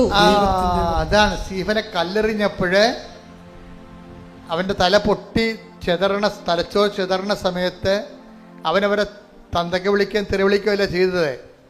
സാവുൾ ആദ്യമായിട്ട്, സാവുൾ എന്ന് പറയുന്ന പൗലോസ് അപ്പോസ്തലന്റെ ആദ്യ വേർഷൻ പുള്ളിയുടെ ഗൃഹസ്ഥാശ്രമ കാലത്ത് സംഭവിച്ചതാണ്. അപ്പോഴും സാക്ഷികൾ വായിച്ച് 7:58 അവർ അവനെ നഗരത്തിന് പുറത്താക്കി കല്ലെറിഞ്ഞു. ആരനെ? സ്റ്റീഫനെ നഗരത്തിന് പുറത്താക്കി കല്ലെറിഞ്ഞു. സാക്ഷികൾ തങ്ങളുടെ കല്ലെറിയാൻ നേരത്തെ ആചാരം അനുസരിച്ച് അവരുടെ വസ്ത്രങ്ങൾ മാറ്റിയിട്ട് അവര് കല്ലെറിയാൻ വേണ്ടി പോവുകയാണ്. ആ സാക്ഷികൾ തങ്ങളുടെ വസ്ത്രങ്ങൾ സാവുൾ എന്ന ഒരു യുവാവിന്റെ കാൽക്കൽ അഴിച്ചു വെച്ചു. ഈ സാവുളാണ് പൗലോസ് അപ്പോസ്തലൻ. അങ്ങനെ അന്ന് കൊല്ലണ കൂട്ടത്തിൽ കൂടിയ ആളാണ്. ഈ സാവുളിൻ്റെ കാൽക്കൽ സാക്ഷികൾ വസ്ത്രങ്ങൾ അഴിച്ചു വെച്ചു. അപ്പം സാവുൾ കണ്ട കാഴ്ചയാണ് എന്താണ്? സ്റ്റീഫൻ മേലോട്ട് നോക്കണ കണ്ടായിരുന്നു. എന്നിട്ട് ആരെ കണ്ട്? എന്നിട്ട് ശിവൻ പറഞ്ഞു, സ്വർഗം തുറന്നിരിക്കണ കാണുന്നുണ്ട്, പിതാവിൻ്റെ വലതു ഭാഗത്ത് ഞാൻ സ്നേഹിക്കുന്ന, എനിക്ക് എന്നെ വീണ്ടെടുത്ത കർത്താവ് ഉയർത്തെഴുന്നേറ്റ് അവൻ്റെ കൂടെ വസിക്കുന്നു എന്ന് പറയും. കർത്താവേ, ഈ തെറ്റ്, ഇവർ കാണിക്കുന്ന കാര്യങ്ങൾ, എൻ്റെ കൊലപാതകം പോലും ഇവരുടെ മേൽ അങ്ങ് ചിന്തരുത്. അങ്ങ് കുറിച്ചൊക്കെ കിടന്ന് പ്രാർത്ഥിച്ചപ്പോൾ ഞാൻ പ്രാർത്ഥിക്കുകയാണ്, ഈ തെറ്റുകൾ ഇവരുടെ മേൽ ചിന്തരുത് എന്ന് പറയും. അപ്പം അന്ന് അത് കേട്ട്, അത് ആരാണ് കേട്ടത്? സാവുളാണ് കേട്ടത്. സാവുൾ അന്നും ഒരു സംഭ്രമമായിപ്പോയി. കാര്യം സാവുൾ ഒരിക്കലും കേൾക്കാത്തൊരു സംഭവമാണ്. കൊല്ലപ്പെടുന്നവൻ വേട്ടക്കാരന് വേണ്ടി പ്രാർത്ഥിക്കണേ, എന്തൊരു കഥയാണ്. അതാണ് ക്രിസ്ത്യാനിറ്റി എന്ന് പറയണത്. വേട്ടക്കാരന് വേണ്ടി പ്രാർത്ഥിക്കുന്ന സാവൂള്, സ്റ്റീഫൻ തന്നെ കൊല്ലുന്നവർക്ക് വേണ്ടി പ്രാർത്ഥിക്കണാണ് കാണുന്നത്. ഈ കാര്യങ്ങൾ ചിന്തിച്ച് അന്നും പോലെ തന്നെ സാവൂളിനെ ഇടറാൻ തുടങ്ങിയതാണ്. സാവൂൾ ഇടറിയത് സ്റ്റീഫൻ്റെ കൊലപാതകത്തിലാണ് ഇടറിയത്. അപ്പോഴും ഇവനെ കണ്ട യേശു ആരാണ് എന്ന് അന്ന് മുതൽ സാവൂൾ അന്വേഷിക്കുന്നുണ്ട്. ഇവനെ കണ്ട യേശു ആരാണ് എന്ന് സാവൂൾ ആലോചിക്കുന്നുണ്ട്. അങ്ങനെ ആലോചിച്ച് പോണ സമയത്താണ് ടക്ക് എന്നൊരു മിന്നൽ പിണർ വീണിട്ട് സാവൂൾ നിലത്തിലൂടെ പറയും, നീ പീഡിപ്പിക്കുന്ന ഈശോ ആണ് ഞാൻ എന്ന് പറയും. എന്ന് വെച്ചാൽ എൻ്റെ അർത്ഥം, നീ പീഡിപ്പിക്കുന്നതല്ല, നീ അന്വേഷിക്കുന്ന ആളാണ് ഞാൻ. നീ ഇപ്പം പീഡിപ്പിക്കുന്നു, പക്ഷേ എന്നാലും നീ എന്നെ അന്വേഷിക്കുന്നുണ്ട്. സ്റ്റീഫൻ്റെ അന്ത്യമായ യാത്രയിൽ അവൻ നിലപാടെടുത്തില്ലേ? അവൻ ശത്രുക്കൾക്ക് വേണ്ടി പ്രാർത്ഥിച്ചുകൊണ്ട് തന്നെ പീഡിപ്പിക്കുന്നവരെ ആശീർവദിച്ച സുവിശേഷത്തിൻ്റെ ശക്തി സ്റ്റീഫൻ കാണിച്ചില്ലേ? അന്ന് മുതൽ സാവൂൾ, നീ എന്നെ അന്വേഷിക്കുകയായിരുന്നു. നീ പീഡിപ്പിക്കുന്ന യേശു എന്നതിനേക്കാളുപരി അന്ന് സാവൂൾ തർജ്ജമ ചെയ്ത് മനസ്സിലാക്കിയത്, നീ അന്വേഷിക്കുന്ന യേശുവാണ് ഞാനെന്നാണ്. നീ അന്വേഷിക്കുന്ന യേശുവിനെ തന്നെയാണ് അവൻ സ്വർഗത്തിലേക്ക് നോക്കിയത്. അതുകൊണ്ടാണ് സാവൂൾ പിന്നീട് പറയണത്, കൊളോസ്യ ലേഖനം എഴുതുമ്പോഴേ തൻ്റെ അനുഭവങ്ങളാണ് പറയണത്. എന്താണ്? നിങ്ങൾ ക്രിസ്തുവിനോടുകൂടി ഉയർപ്പിക്കപ്പെട്ടെങ്കിൽ, പറഞ്ഞേ, നിങ്ങൾ ക്രിസ്തുവിനോടുകൂടെ ഉയർപ്പിക്കപ്പെട്ടെങ്കിൽ ഉന്നതങ്ങളിലെ കാര്യങ്ങൾ അന്വേഷിക്കുവേൻ. അപ്പൊ നമ്മൾ ഈ വചനം കേൾക്കുന്നതിന്റെ ഉദ്ദേശം എന്താ? ചിലർ പള്ളിയിൽ നിന്ന് മാറാതെ നടക്കുന്നതിന്റെ ഉദ്ദേശം എന്താണ്? ഉന്നതങ്ങളിലെ കാര്യങ്ങൾ അന്വേഷിക്കാനാണ്. അതാണ് വിഷയം. എന്തെങ്കിലും ക്ലേശങ്ങൾ ഉണ്ടാകുമ്പോൾ നമുക്ക് അടിസ്ഥാന ഘടകം എന്താണ്? നമ്മളെ വീണ്ടെടുക്കാനുള്ള ഉന്നതങ്ങളിലെ കാര്യങ്ങളാണ്. ഉടമ്പടിയും അന്വേഷിക്കണത് എന്താണ്? ഉന്നതങ്ങളിലെ കാര്യങ്ങളാണ്. എന്നുവെച്ചാൽ ഈ വിഷയത്തെക്കുറിച്ച് ദൈവിക നിലപാട് എന്താണ്? ഇത് മാറ്റാൻ പറ്റുന്നതാണെങ്കിൽ അവർക്ക് വീഞ്ഞില്ല എന്ന് പറഞ്ഞപ്പോഴേ വായ്പ വാങ്ങിക്കാനും വാടകയ്ക്ക് എടുക്കാനും കഴിവുണ്ടായിട്ട് പോലും കർത്താവ് അത് കണക്കാക്കാതെ വെള്ളം വീഞ്ഞാക്കി കൊടുത്തെങ്കിൽ നിൻ്റെ എല്ലാ വിഷയങ്ങൾക്കും പരിഹാരമുണ്ട്. നിൻ്റെ വിഷയങ്ങൾക്ക് എന്തിനെങ്കിലും പരിഹാരമില്ലെങ്കിൽ അത് നീ അന്വേഷിക്കേണ്ടത് തിരുവുത്ഥാനത്തിൽ കൃപയായി ആർജിക്കാൻ വേണ്ടി ദൈവത്തിൻ്റെ കുറിച്ച് സന്തോഷം സ്വീകരിച്ചുകൊണ്ട് ഉയർത്തുന്നതിൻ്റെ കർത്താവിനെ നോക്കിക്കൊണ്ട് വേണം നീ മുന്നോട്ട് നടക്കാൻ. കൈയടിച്ച് ശ്രദ്ധിക്കട്ടെ. ഉന്നതങ്ങളിലെ കാര്യങ്ങളായാലും ഭൂമിയിലെ കാര്യങ്ങളായാലും കാര്യങ്ങളുടെ സമ്മർദ്ദങ്ങൾ വരുമ്പോൾ നമ്മൾ അന്വേഷിക്കേണ്ടത് ക്രിസ്തുവിനെയാണ്. നീ പീഡിപ്പിക്കുന്ന യേശുവാണ് ഞാനെന്നാണെങ്കിലും അത് പൗലോസ് സാവുൾ തർജ്ജമ ചെയ്തത് എന്താണ്? നീ അന്വേഷിക്കുന്ന യേശുവാണ് ഞാനെന്ന്. നീ അന്വേഷിക്കുന്ന യേശുവാണ്. എല്ലാ വിഷയങ്ങളിലും ഇപ്പം നിൻ്റെ ജപ്തി നടപടിയാണ്, നിൻ്റെ ക്യാൻസർ ആകാം, എല്ലാ നടപടികളിലും നീ എന്തന്വേഷിക്കണം? ക്യാൻസറിന് സൗഖ്യമാണ് നമ്മൾ എമർജൻസിയായിട്ട് അന്വേഷിക്കേണ്ടത്. പക്ഷെ അതിൻ്റെ കൂടെ സമാന്തരമായിട്ട് അന്വേഷിക്കേണ്ടത് അതിലൂടെ നീ യേശുവിനെയും അന്വേഷിക്കണം. പിടിയിട്ടില്ലേ? ദൈവം നമ്മളെ യേശുവിനെ അന്വേഷിക്കാൻ വേണ്ടിയാണ് നമ്മുടെ ഈ ഭൂമിയും ഭൂമിയുടെ സാഹചര്യങ്ങളും ദൈവം ഒരു പ്രത്യേക രീതി ക്രമീകരിച്ചിരിക്കുന്നത്. നമ്മൾ യേശുവിനെ കണ്ടെത്താൻ വേണ്ടി കൂടിയാണ്.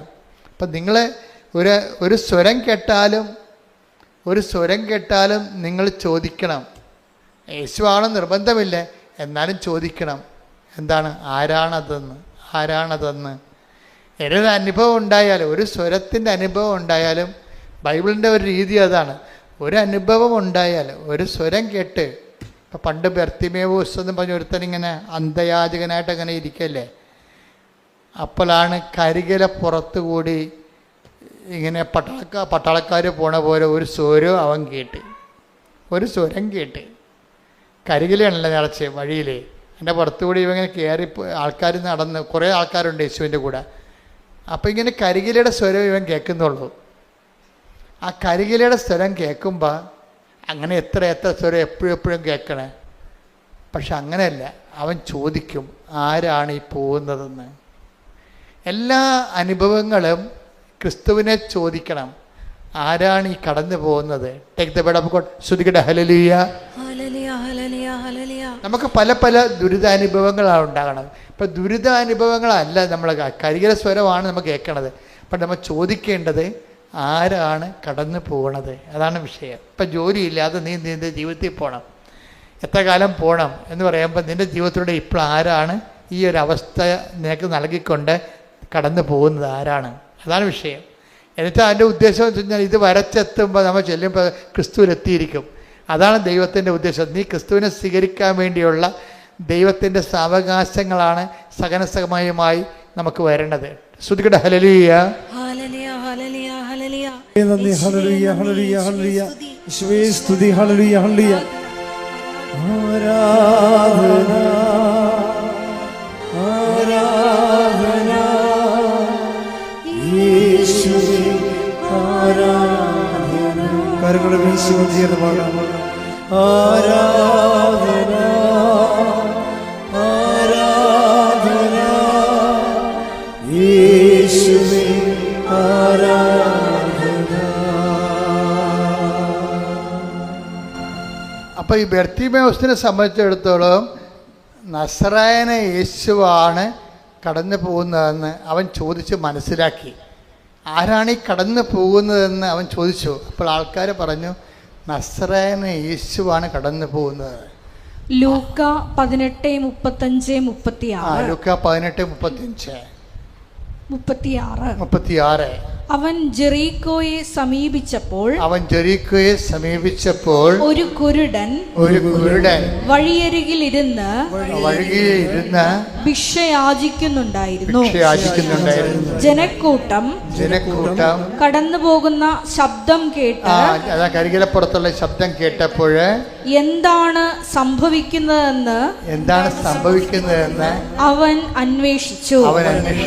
നസ്രായനായ യേശു നസറായനായ യേശു കടന്നു പോകുന്നു എന്ന് കടന്നു പോകുന്നുവെന്ന് അവർ പറഞ്ഞു. അതാണ് വിഷയം.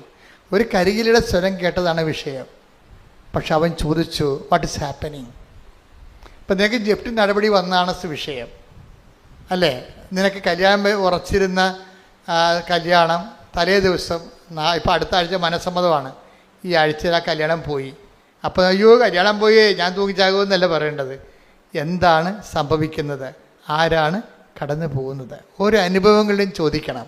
എന്താണ് സംഭവിക്കുക? കാര്യം നീ ക്രിസ്തുവിനെ കണ്ടെത്താനും തിരിച്ചറിയാനും വേണ്ടി ചില അടയാളങ്ങളാണ് നമുക്ക് ആദ്യം കേൾക്കേണ്ടത്. കരികിലപ്പുറത്തൊരു സ്വരമേ കേട്ടുള്ളൂ, ബർത്തിമേവൂസ്. അവൻ കുരുടനാണ്, എല്ലാം മനസ്സിലാക്കാനുള്ള കഴിവില്ല. അതുപോലെ നമുക്കും ചില ആൾക്കാർ പറയും, ചക്കയാണോ അച്ഛാ ചുരന്ന് നോക്കാനൊക്കെ ചോദിക്കത്തില്ലേ? നമുക്ക് എല്ലാം കാണാനുള്ള കഴിവില്ല, പക്ഷെ കടന്നു പോകുന്ന സ്വരം കേൾക്കാം. അപ്പോൾ അവൻ ചോദിച്ച് മനസ്സിലാക്കും, വാട്ട് ഈസ് ഹാപ്പനിങ്? അവ പറയണ കർത്താവ് കടന്നു പോകുന്നു. പിന്നെ ഇവൻ്റെ ലക്ഷണം മാറി. അവൻ്റെ ആ സ്വരത്തിൽ കടന്നു പോകുന്ന ഉടമസ്ഥൻ്റെ പേരവൻ കേട്ടു. എന്താ അവൻ കേട്ടത്? നസ്രായനായ യേശുവാണ് കടന്നു പോകുന്നത്. അപ്പം യേശു ആരാണെന്ന് അവനെ അറിയാം. എന്താണ്? അവൻ പ്രാർത്ഥിക്കും. എന്താണ്? അവൻ്റെ വിശ്വാസം അവൻ പ്രഖ്യാപിക്കും. എന്താ പറയണത്? യേശുവേ ദാവീദിൻ്റെ പുത്ര. എന്താണ്? ദാവീദിൻ്റെ വംശത്തിൽ നിന്നായിരിക്കും ലോകത്തിൻ്റെ രക്ഷകൻ വരാൻ പോണതെന്ന് അവനെ അറിയാം. അതുകൊണ്ടാണ് യേശുവേ ദാവീദിൻ്റെ പുത്രൻ എന്നെ രക്ഷക എന്നാണ് വിളിക്കണത്. ലൂക്ക 18:38. ലൂക്ക 18:38. അപ്പോൾ അവൻ വിളിച്ചു പറഞ്ഞു, ദാവീദിന്റെ പുത്രനായ യേശുവേ, എന്നിൽ കനിയണമേ. അത്രയേ ഉള്ളൂ സംഭവം. അവൻ രക്ഷക എന്ന് വിളിച്ച്. ക്രിസ്തുവിനെ എന്ത് വേണം ഞങ്ങൾക്ക് വിളിക്കാം? സാമൂഹ്യ പരിഷ്കർത്താവെന്ന, ചരിത്ര നിയന്താവെന്ന, അതൊന്നും വർക്കൗട്ട് ചെയ്യത്തില്ല. ക്രിസ്തുവിനെ വിളിക്കേണ്ട ഒരു വിളിയേ ഉള്ളൂ. എന്താണ്? രക്ഷക. അത്രയേ ഉള്ളൂ, രക്ഷക. അപ്പം അതുകൊണ്ട് തന്നെ എപ്പോഴും എന്നിട്ട് എന്താണ് പറയുന്നത്? രക്ഷക എന്ന് വിളിച്ചു കഴിഞ്ഞിട്ട് പിന്നെ എന്താ പറയണത്? എന്നിൽ കനിയണമെന്നാണ് ചോദിക്കണം. എന്നിൽ കനിയണമേ. അപ്പോഴെന്താ പറയുക? യേശു അവിടെ നിന്നു അവനെ വിളിക്കാൻ ആജ്ഞാപിച്ചു. ഇപ്പം വിളിക്കുമ്പോഴെന്താ സംഭവിക്കുന്നത് വെച്ചാൽ, ഇവൻ വിളിക്കുന്ന സമയത്ത് ഇവർ കാര്യം ചെയ്യുന്നുണ്ട്. എന്താണ്? വളരെ കൃത്യമായി ചെയ്യണ രീതി, വളരെ ശ്രദ്ധയോടെ ചെയ്യേണ്ട കാര്യമാണ് ഈ ബർത്തിമേവൂസ് ചെയ്യണത്. എന്താണ്? വിളിച്ച ഉടനെ ആൾക്കാർ വന്ന് പറഞ്ഞു, നീ വിളിച്ചതാണ്, ഈശോ അവിടെ നിൽക്കുന്നുണ്ട്, നിൻ്റെ വിളി കേട്ട് നിന്നോ, നിന്നെ തിരിച്ച് വിളിക്കണമെന്ന് പറഞ്ഞു. തിരിച്ച് വിളിക്കണമെന്ന് പറഞ്ഞോടുകൂടി ഇവൻ ചെയ്തത് എന്താണെന്നറിയാവോ? അത് ഭയങ്കര സംഭവമാണ്. അപ്പം ചിന്തിച്ചു പോകും. ഇവൻ്റെ ഈ പുറംകുപ്പായം എടുത്ത് അവൻ എറിഞ്ഞു കളഞ്ഞു. പുറംകുപ്പായം എടുത്ത് എറിഞ്ഞു കളഞ്ഞു. ക്രിസ്തുവിനെ സ്വീകരിക്കാനുള്ള ഏറ്റവും നടപടിക്രമങ്ങളെന്ന്, പുനരുദ്ധാനം ചെയ്ത യേശുവിനെ സ്വീകരിക്കാനുള്ള ഏറ്റവും നല്ല നടപടിക്രമങ്ങളാണ്. കാരണം ഇവൻ്റെ ഈ മുഖത്തിലെ വിയർപ്പും അതുപോലെ തുപ്പലും ഒക്കെ, ഇങ്ങനെയുള്ള കുറേ സംഭവങ്ങളും ഈ പുറംകുപ്പായം കൊണ്ടാണ് ആൾക്കാർ അഡ്ജസ്റ്റ് ചെയ്ത് കളയണത് തുടക്കമൊക്കെ. അപ്പം അതുകൊണ്ട് ഇതത്ര നല്ല തുണിയല്ല, ബാക്ടീരിയയൊക്കെ ഉള്ള പൊല്യൂട്ടഡ് ആയിട്ട് സംഭവമാണ്. ഈ സാധനം ഇവൻ എടുത്ത് എറിഞ്ഞ് കളയും. എന്നിട്ടാണ് ഇവൻ ക്ലീനായിട്ട് കർത്താവിൻ്റെ മുമ്പിൽ പോയി നിൽക്കണത്. അപ്പോൾ കർത്താവ് അവനോട് ചോദിക്കുന്ന ഒരു ചോദ്യമുണ്ട്. എന്താണ് ആ ചോദ്യം? എന്താണ്? വായിച്ചേ. യേശു ചോദിച്ചു, ഞാൻ നിനക്ക് വേണ്ടി എന്തു ചെയ്യണമെന്നാണ് നീ ആഗ്രഹിക്കുന്നത്? അതാണ് വിഷയം. ഇപ്പം എല്ലാവർക്കും ഒരു കാര്യമല്ല ചെയ്യണത്. ഇപ്പം നിൻ്റെ ഉടമ്പടിയിൽ നിൻ്റെ നിയോഗമായിരിക്കത്തില്ല നിൻ്റെ അനിയത്തിൻ്റെ നിയോഗം. അപ്പോൾ എപ്പോഴും നമ്മളെ പർട്ടിക്കുലറായിട്ടുള്ള നമ്മുടെ ആവശ്യങ്ങളെ ദൈവം മാനിക്കും എന്നുള്ളതിൻ്റെ സൂചനയാണത്. ആ വചനം എത്രയാണെന്ന് നോക്കിയേ. ശ്രദ്ധിക്കട്ടെ. ഹല്ലേലൂയ. 10:51. ഒന്നിന് വായിച്ചേ. അതായത് മർക്കോസ് 10:51. മർക്കോസ് 10:51. യേശു ചോദിച്ചു, ഞാൻ നിനക്ക് വേണ്ടി എന്തു ചെയ്യണമെന്നാണ് നീ ആഗ്രഹിക്കുന്നത്? ഇതാണ് നമ്മുടെ ഒരു പിടിവള്ളി എന്ന് പറയണത്. നമുക്ക് എന്തും കർത്താവിനോട് ചോദിക്കാവുന്നത് ഈ വചനം വെച്ചാണ്. കാര്യം നിന്റെ അനിയത്തിയുടെ ആവശ്യമായിരിക്കത്തില്ല ചേച്ചിക്കുള്ളത്, ആ ചേച്ചിയുടെ ആവശ്യമായിരിക്കും അമ്മയ്ക്കുള്ളത്, എല്ലാം വ്യത്യസ്തമായിരിക്കും. അതുകൊണ്ടാണ് ചോദിക്കണത്, ഞാൻ നിനക്ക് വേണ്ടി എന്ത് ചെയ്ത് തരണമെന്നാണ് നീ ആഗ്രഹിക്കുന്നത്. അപ്പം നിൻ്റെ ആഗ്രഹം എന്താണെന്ന് അത് ഭയങ്കര ചോദ്യമാണ്. നിങ്ങളൊന്ന് പറഞ്ഞേ, ഞാൻ നിനക്ക് വേണ്ടി എന്ത് ചെയ്ത് തരണമെന്നാണ് നീ ആഗ്രഹിക്കുന്നത്. എൻ്റെ അർത്ഥം വെച്ചാൽ നമ്മുടെ നിയോഗങ്ങളെല്ലാം നിറവേറുമെന്നല്ല എൻ്റെ അർത്ഥം. അതല്ല എൻ്റെ അർത്ഥം. നമ്മുടെ നിയോഗങ്ങളെല്ലാം ഇപ്പം നമ്മുടെ ഏറ്റവും കാതലായ ആവശ്യമാണല്ലോ നമ്മളെ നിയോഗത്തിലിടുന്നത്. അതിനെ കർത്താവ് ചോദിക്കും, ഞാൻ നിനക്ക് വേണ്ടി എന്ത് ചെയ്തു തരണമെന്നാണ് നീ ആഗ്രഹിക്കുന്നത് എന്ന് വെച്ചാൽ നിൻ്റെ ആഗ്രഹം പോലെ ഞാൻ നിന്നെ സഹായിക്കാം. അതെന്തൊരു സംഭവമാണത്. ഉടമ്പടിയുടെ എല്ലാ വിഷയത്തിൻ്റെ പേരും തീരുമാനം ഉണ്ടാകുന്നത് ഈ ഒരൊറ്റ വചനത്തിലാണ്. എന്താ കാര്യം? ഞാൻ നിനക്ക് വേണ്ടി എന്ത് ചെയ്തു തരണമെന്നാണ് നീ ആഗ്രഹിക്കുന്നത്, അതുപോലെ സഹായിക്കാമെന്ന്. പക്ഷെ ബർത്തിമേവൂസ് ഒന്നൊന്നര ഉരുപ്പടിയാണ്. അവൻ പറയവേ, എനിക്ക് നിന്നെ കാണണമെന്ന് പറയും. അതാണ് സംഭവം. എനിക്ക് എൻ്റെ ആഗ്രഹം അനുസരിച്ച് കാണിക്കണമല്ല, എനിക്ക് വേണ്ടത് എന്താണ്? I want to see you. എനിക്ക് നിന്നെ കാണണം. അതിനെന്ത് ചെയ്യണം? എനിക്ക് കാഴ്ച തരണം. Take the bed up. ശ്രദ്ധിക്കട്ടെ. ഹല്ലേലൂയ.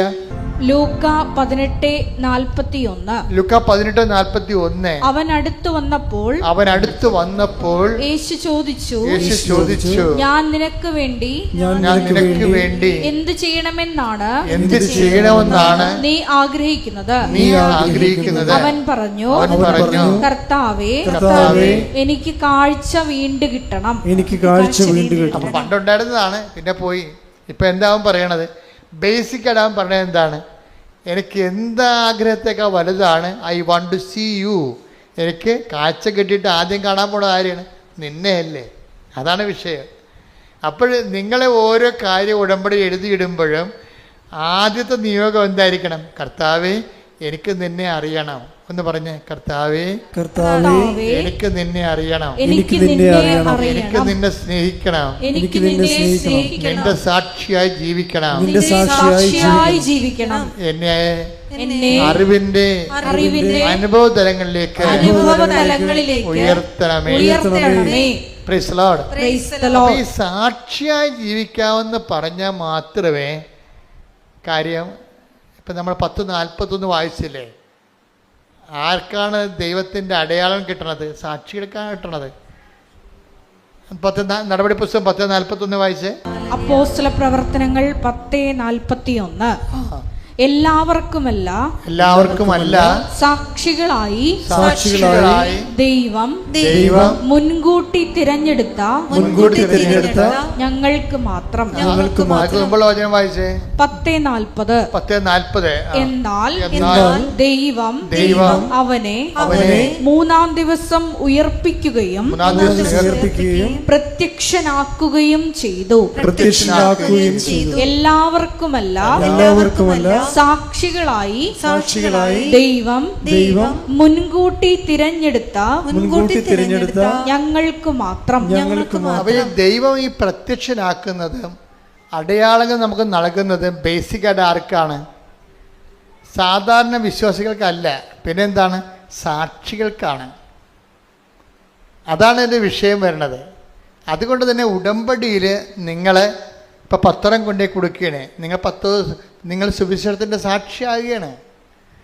അപ്പോൾ നിങ്ങൾക്ക് പ്രത്യക്ഷീകരണത്തിൻ്റെ അടയാളങ്ങൾ കിട്ടാനുള്ള വലിയ സാധ്യതയാണ് ഈ സാക്ഷ്യം തുറന്നു തരണത്. നിങ്ങൾ ആൾക്കാർക്ക് ഭക്ഷണം കൊടുക്കുന്നവരുണ്ട്, അതുപോലെ തന്നെ ഉപവിപ്രവർത്തനം ചെയ്ത് കൊടുക്കുന്നവരുണ്ട്, നിങ്ങൾ ക്ഷമിക്കാൻ പറ്റാത്തവരോട് പോലും നിങ്ങൾ ക്ഷമിക്കുന്നവരുണ്ട്. സുവിശേഷം അനുസരിച്ച് നിങ്ങൾ ജീവിക്കുകയാണ് ചെയ്യണത്. അപ്പോഴും നിങ്ങൾ ബേസിക്കായിട്ട് എന്താ ചെയ്യണത്? നിങ്ങൾ സാക്ഷികളാകുകയാണ്. അപ്പോൾ എല്ലാവർക്കുമല്ല, പ്രത്യക്ഷീകരണത്തിൻ്റെ അടയാളങ്ങൾ ലഭിക്കുന്ന ആർക്കാണ്? സാക്ഷികൾക്കാണ്.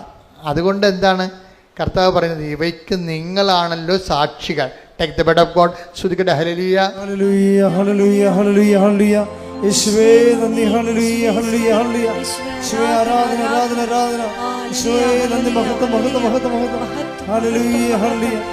അപ്പോസ്തല പ്രവർത്തനം 5:32. ഈ സംഭവങ്ങൾക്ക് ഞങ്ങൾ സാക്ഷികളാണ്.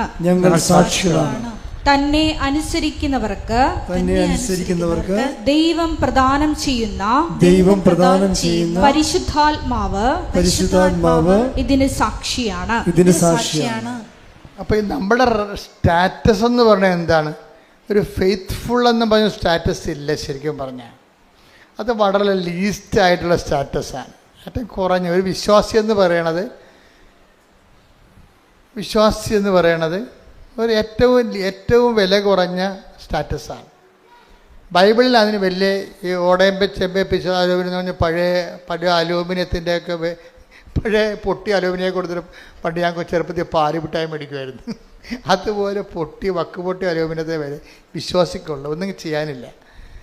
സ്റ്റാറ്റസ് എന്ന് പറയുന്നത്, ഫണ്ടമെൻ്റൽ സ്റ്റാറ്റസ് എന്ന് പറയുന്നത്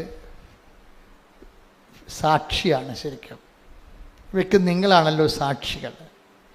ഈ പ്രത്യക്ഷീകരണം എല്ലാവർക്കും അല്ലെന്ന് വെച്ചാൽ വിശ്വാസികൾ എല്ലാവർക്കും അല്ലെന്നാണ് അർത്ഥം. പിന്നെ ആർക്കാണ് പ്രത്യക്ഷീകരണത്തിൻ്റെ ഫലം കിട്ടിയത്? സാക്ഷികളായി തിരഞ്ഞെടുത്തവർക്കപ്പെട്ട് കാണാം. അപ്പം അതുകൊണ്ട് നിങ്ങൾ ചെയ്യുന്ന ഉടമ്പടി ചെയ്യുന്ന ഓരോ വിഷയവും സുവിശേഷത്തിൻ്റെ സാക്ഷ്യമായിട്ട് വേണം എടുക്കാൻ. നിങ്ങൾക്ക് പരസ്പര സ്നേഹത്തോടെ പെരുമാറുന്നതും ശത്രുക്കളെ സ്നേഹിക്കുന്നതും രോഗികളെ ശുശ്രൂഷിക്കുന്നതും എല്ലാം സാക്ഷ്യത്തിൻ്റെ പത്രം കർത്താവിനെ അറിയിക്കാൻ കൊടുക്കുന്നതെല്ലാം ഒറ്റ ബേസ്മെൻ്റാണ്. എന്താണ് കാര്യം? സാക്ഷികൾ. അപ്പം നിങ്ങൾ പ്രാർത്ഥിക്കേണ്ടത് എന്താണ്? ഞങ്ങളെ കർത്താവിൻ്റെ ലൂക്ക 24:48 നിങ്ങൾ ഇവയ്ക്ക് സാക്ഷികളാണ്. അതായത് സാക്ഷ്യം എന്നുള്ള വിഷയത്തിന് മാത്രമേ ദൈവം മുൻഗണന കൊടുക്കുന്നുള്ളൂ. അപ്പം അതുകൊണ്ട് തന്നെ നമ്മളൊരു കേവല വിശ്വാസിയായിട്ട് ജീവിച്ച് മരിച്ചിട്ട് ഒരു കഥയുമില്ല. സാക്ഷികളാകാൻ വേണ്ടിയാണ് ദൈവം ഉടമ്പടി നിങ്ങളെ ഒരുക്കുന്നത്. നിങ്ങൾ ഉടമ്പടി പ്രകാരം ചെയ്യുന്ന ഓരോ കാര്യങ്ങളും ചെയ്യുമ്പോൾ കർത്താവെ നിൻ്റെ സാക്ഷിയാക്കിയതിന് നന്ദി പറഞ്ഞുകൊണ്ടും ഇനിയും സാക്ഷ്യം വഹിക്കാൻ കൃപയും നിലനിർത്തുമെന്ന് പ്രാർത്ഥിക്കാം. പിതാവിൻ്റെയും പുത്രൻ്റെയും പരിശുദ്ധാത്മാവിൻ്റെയും നാമത്തിൽ. ആമേൻ.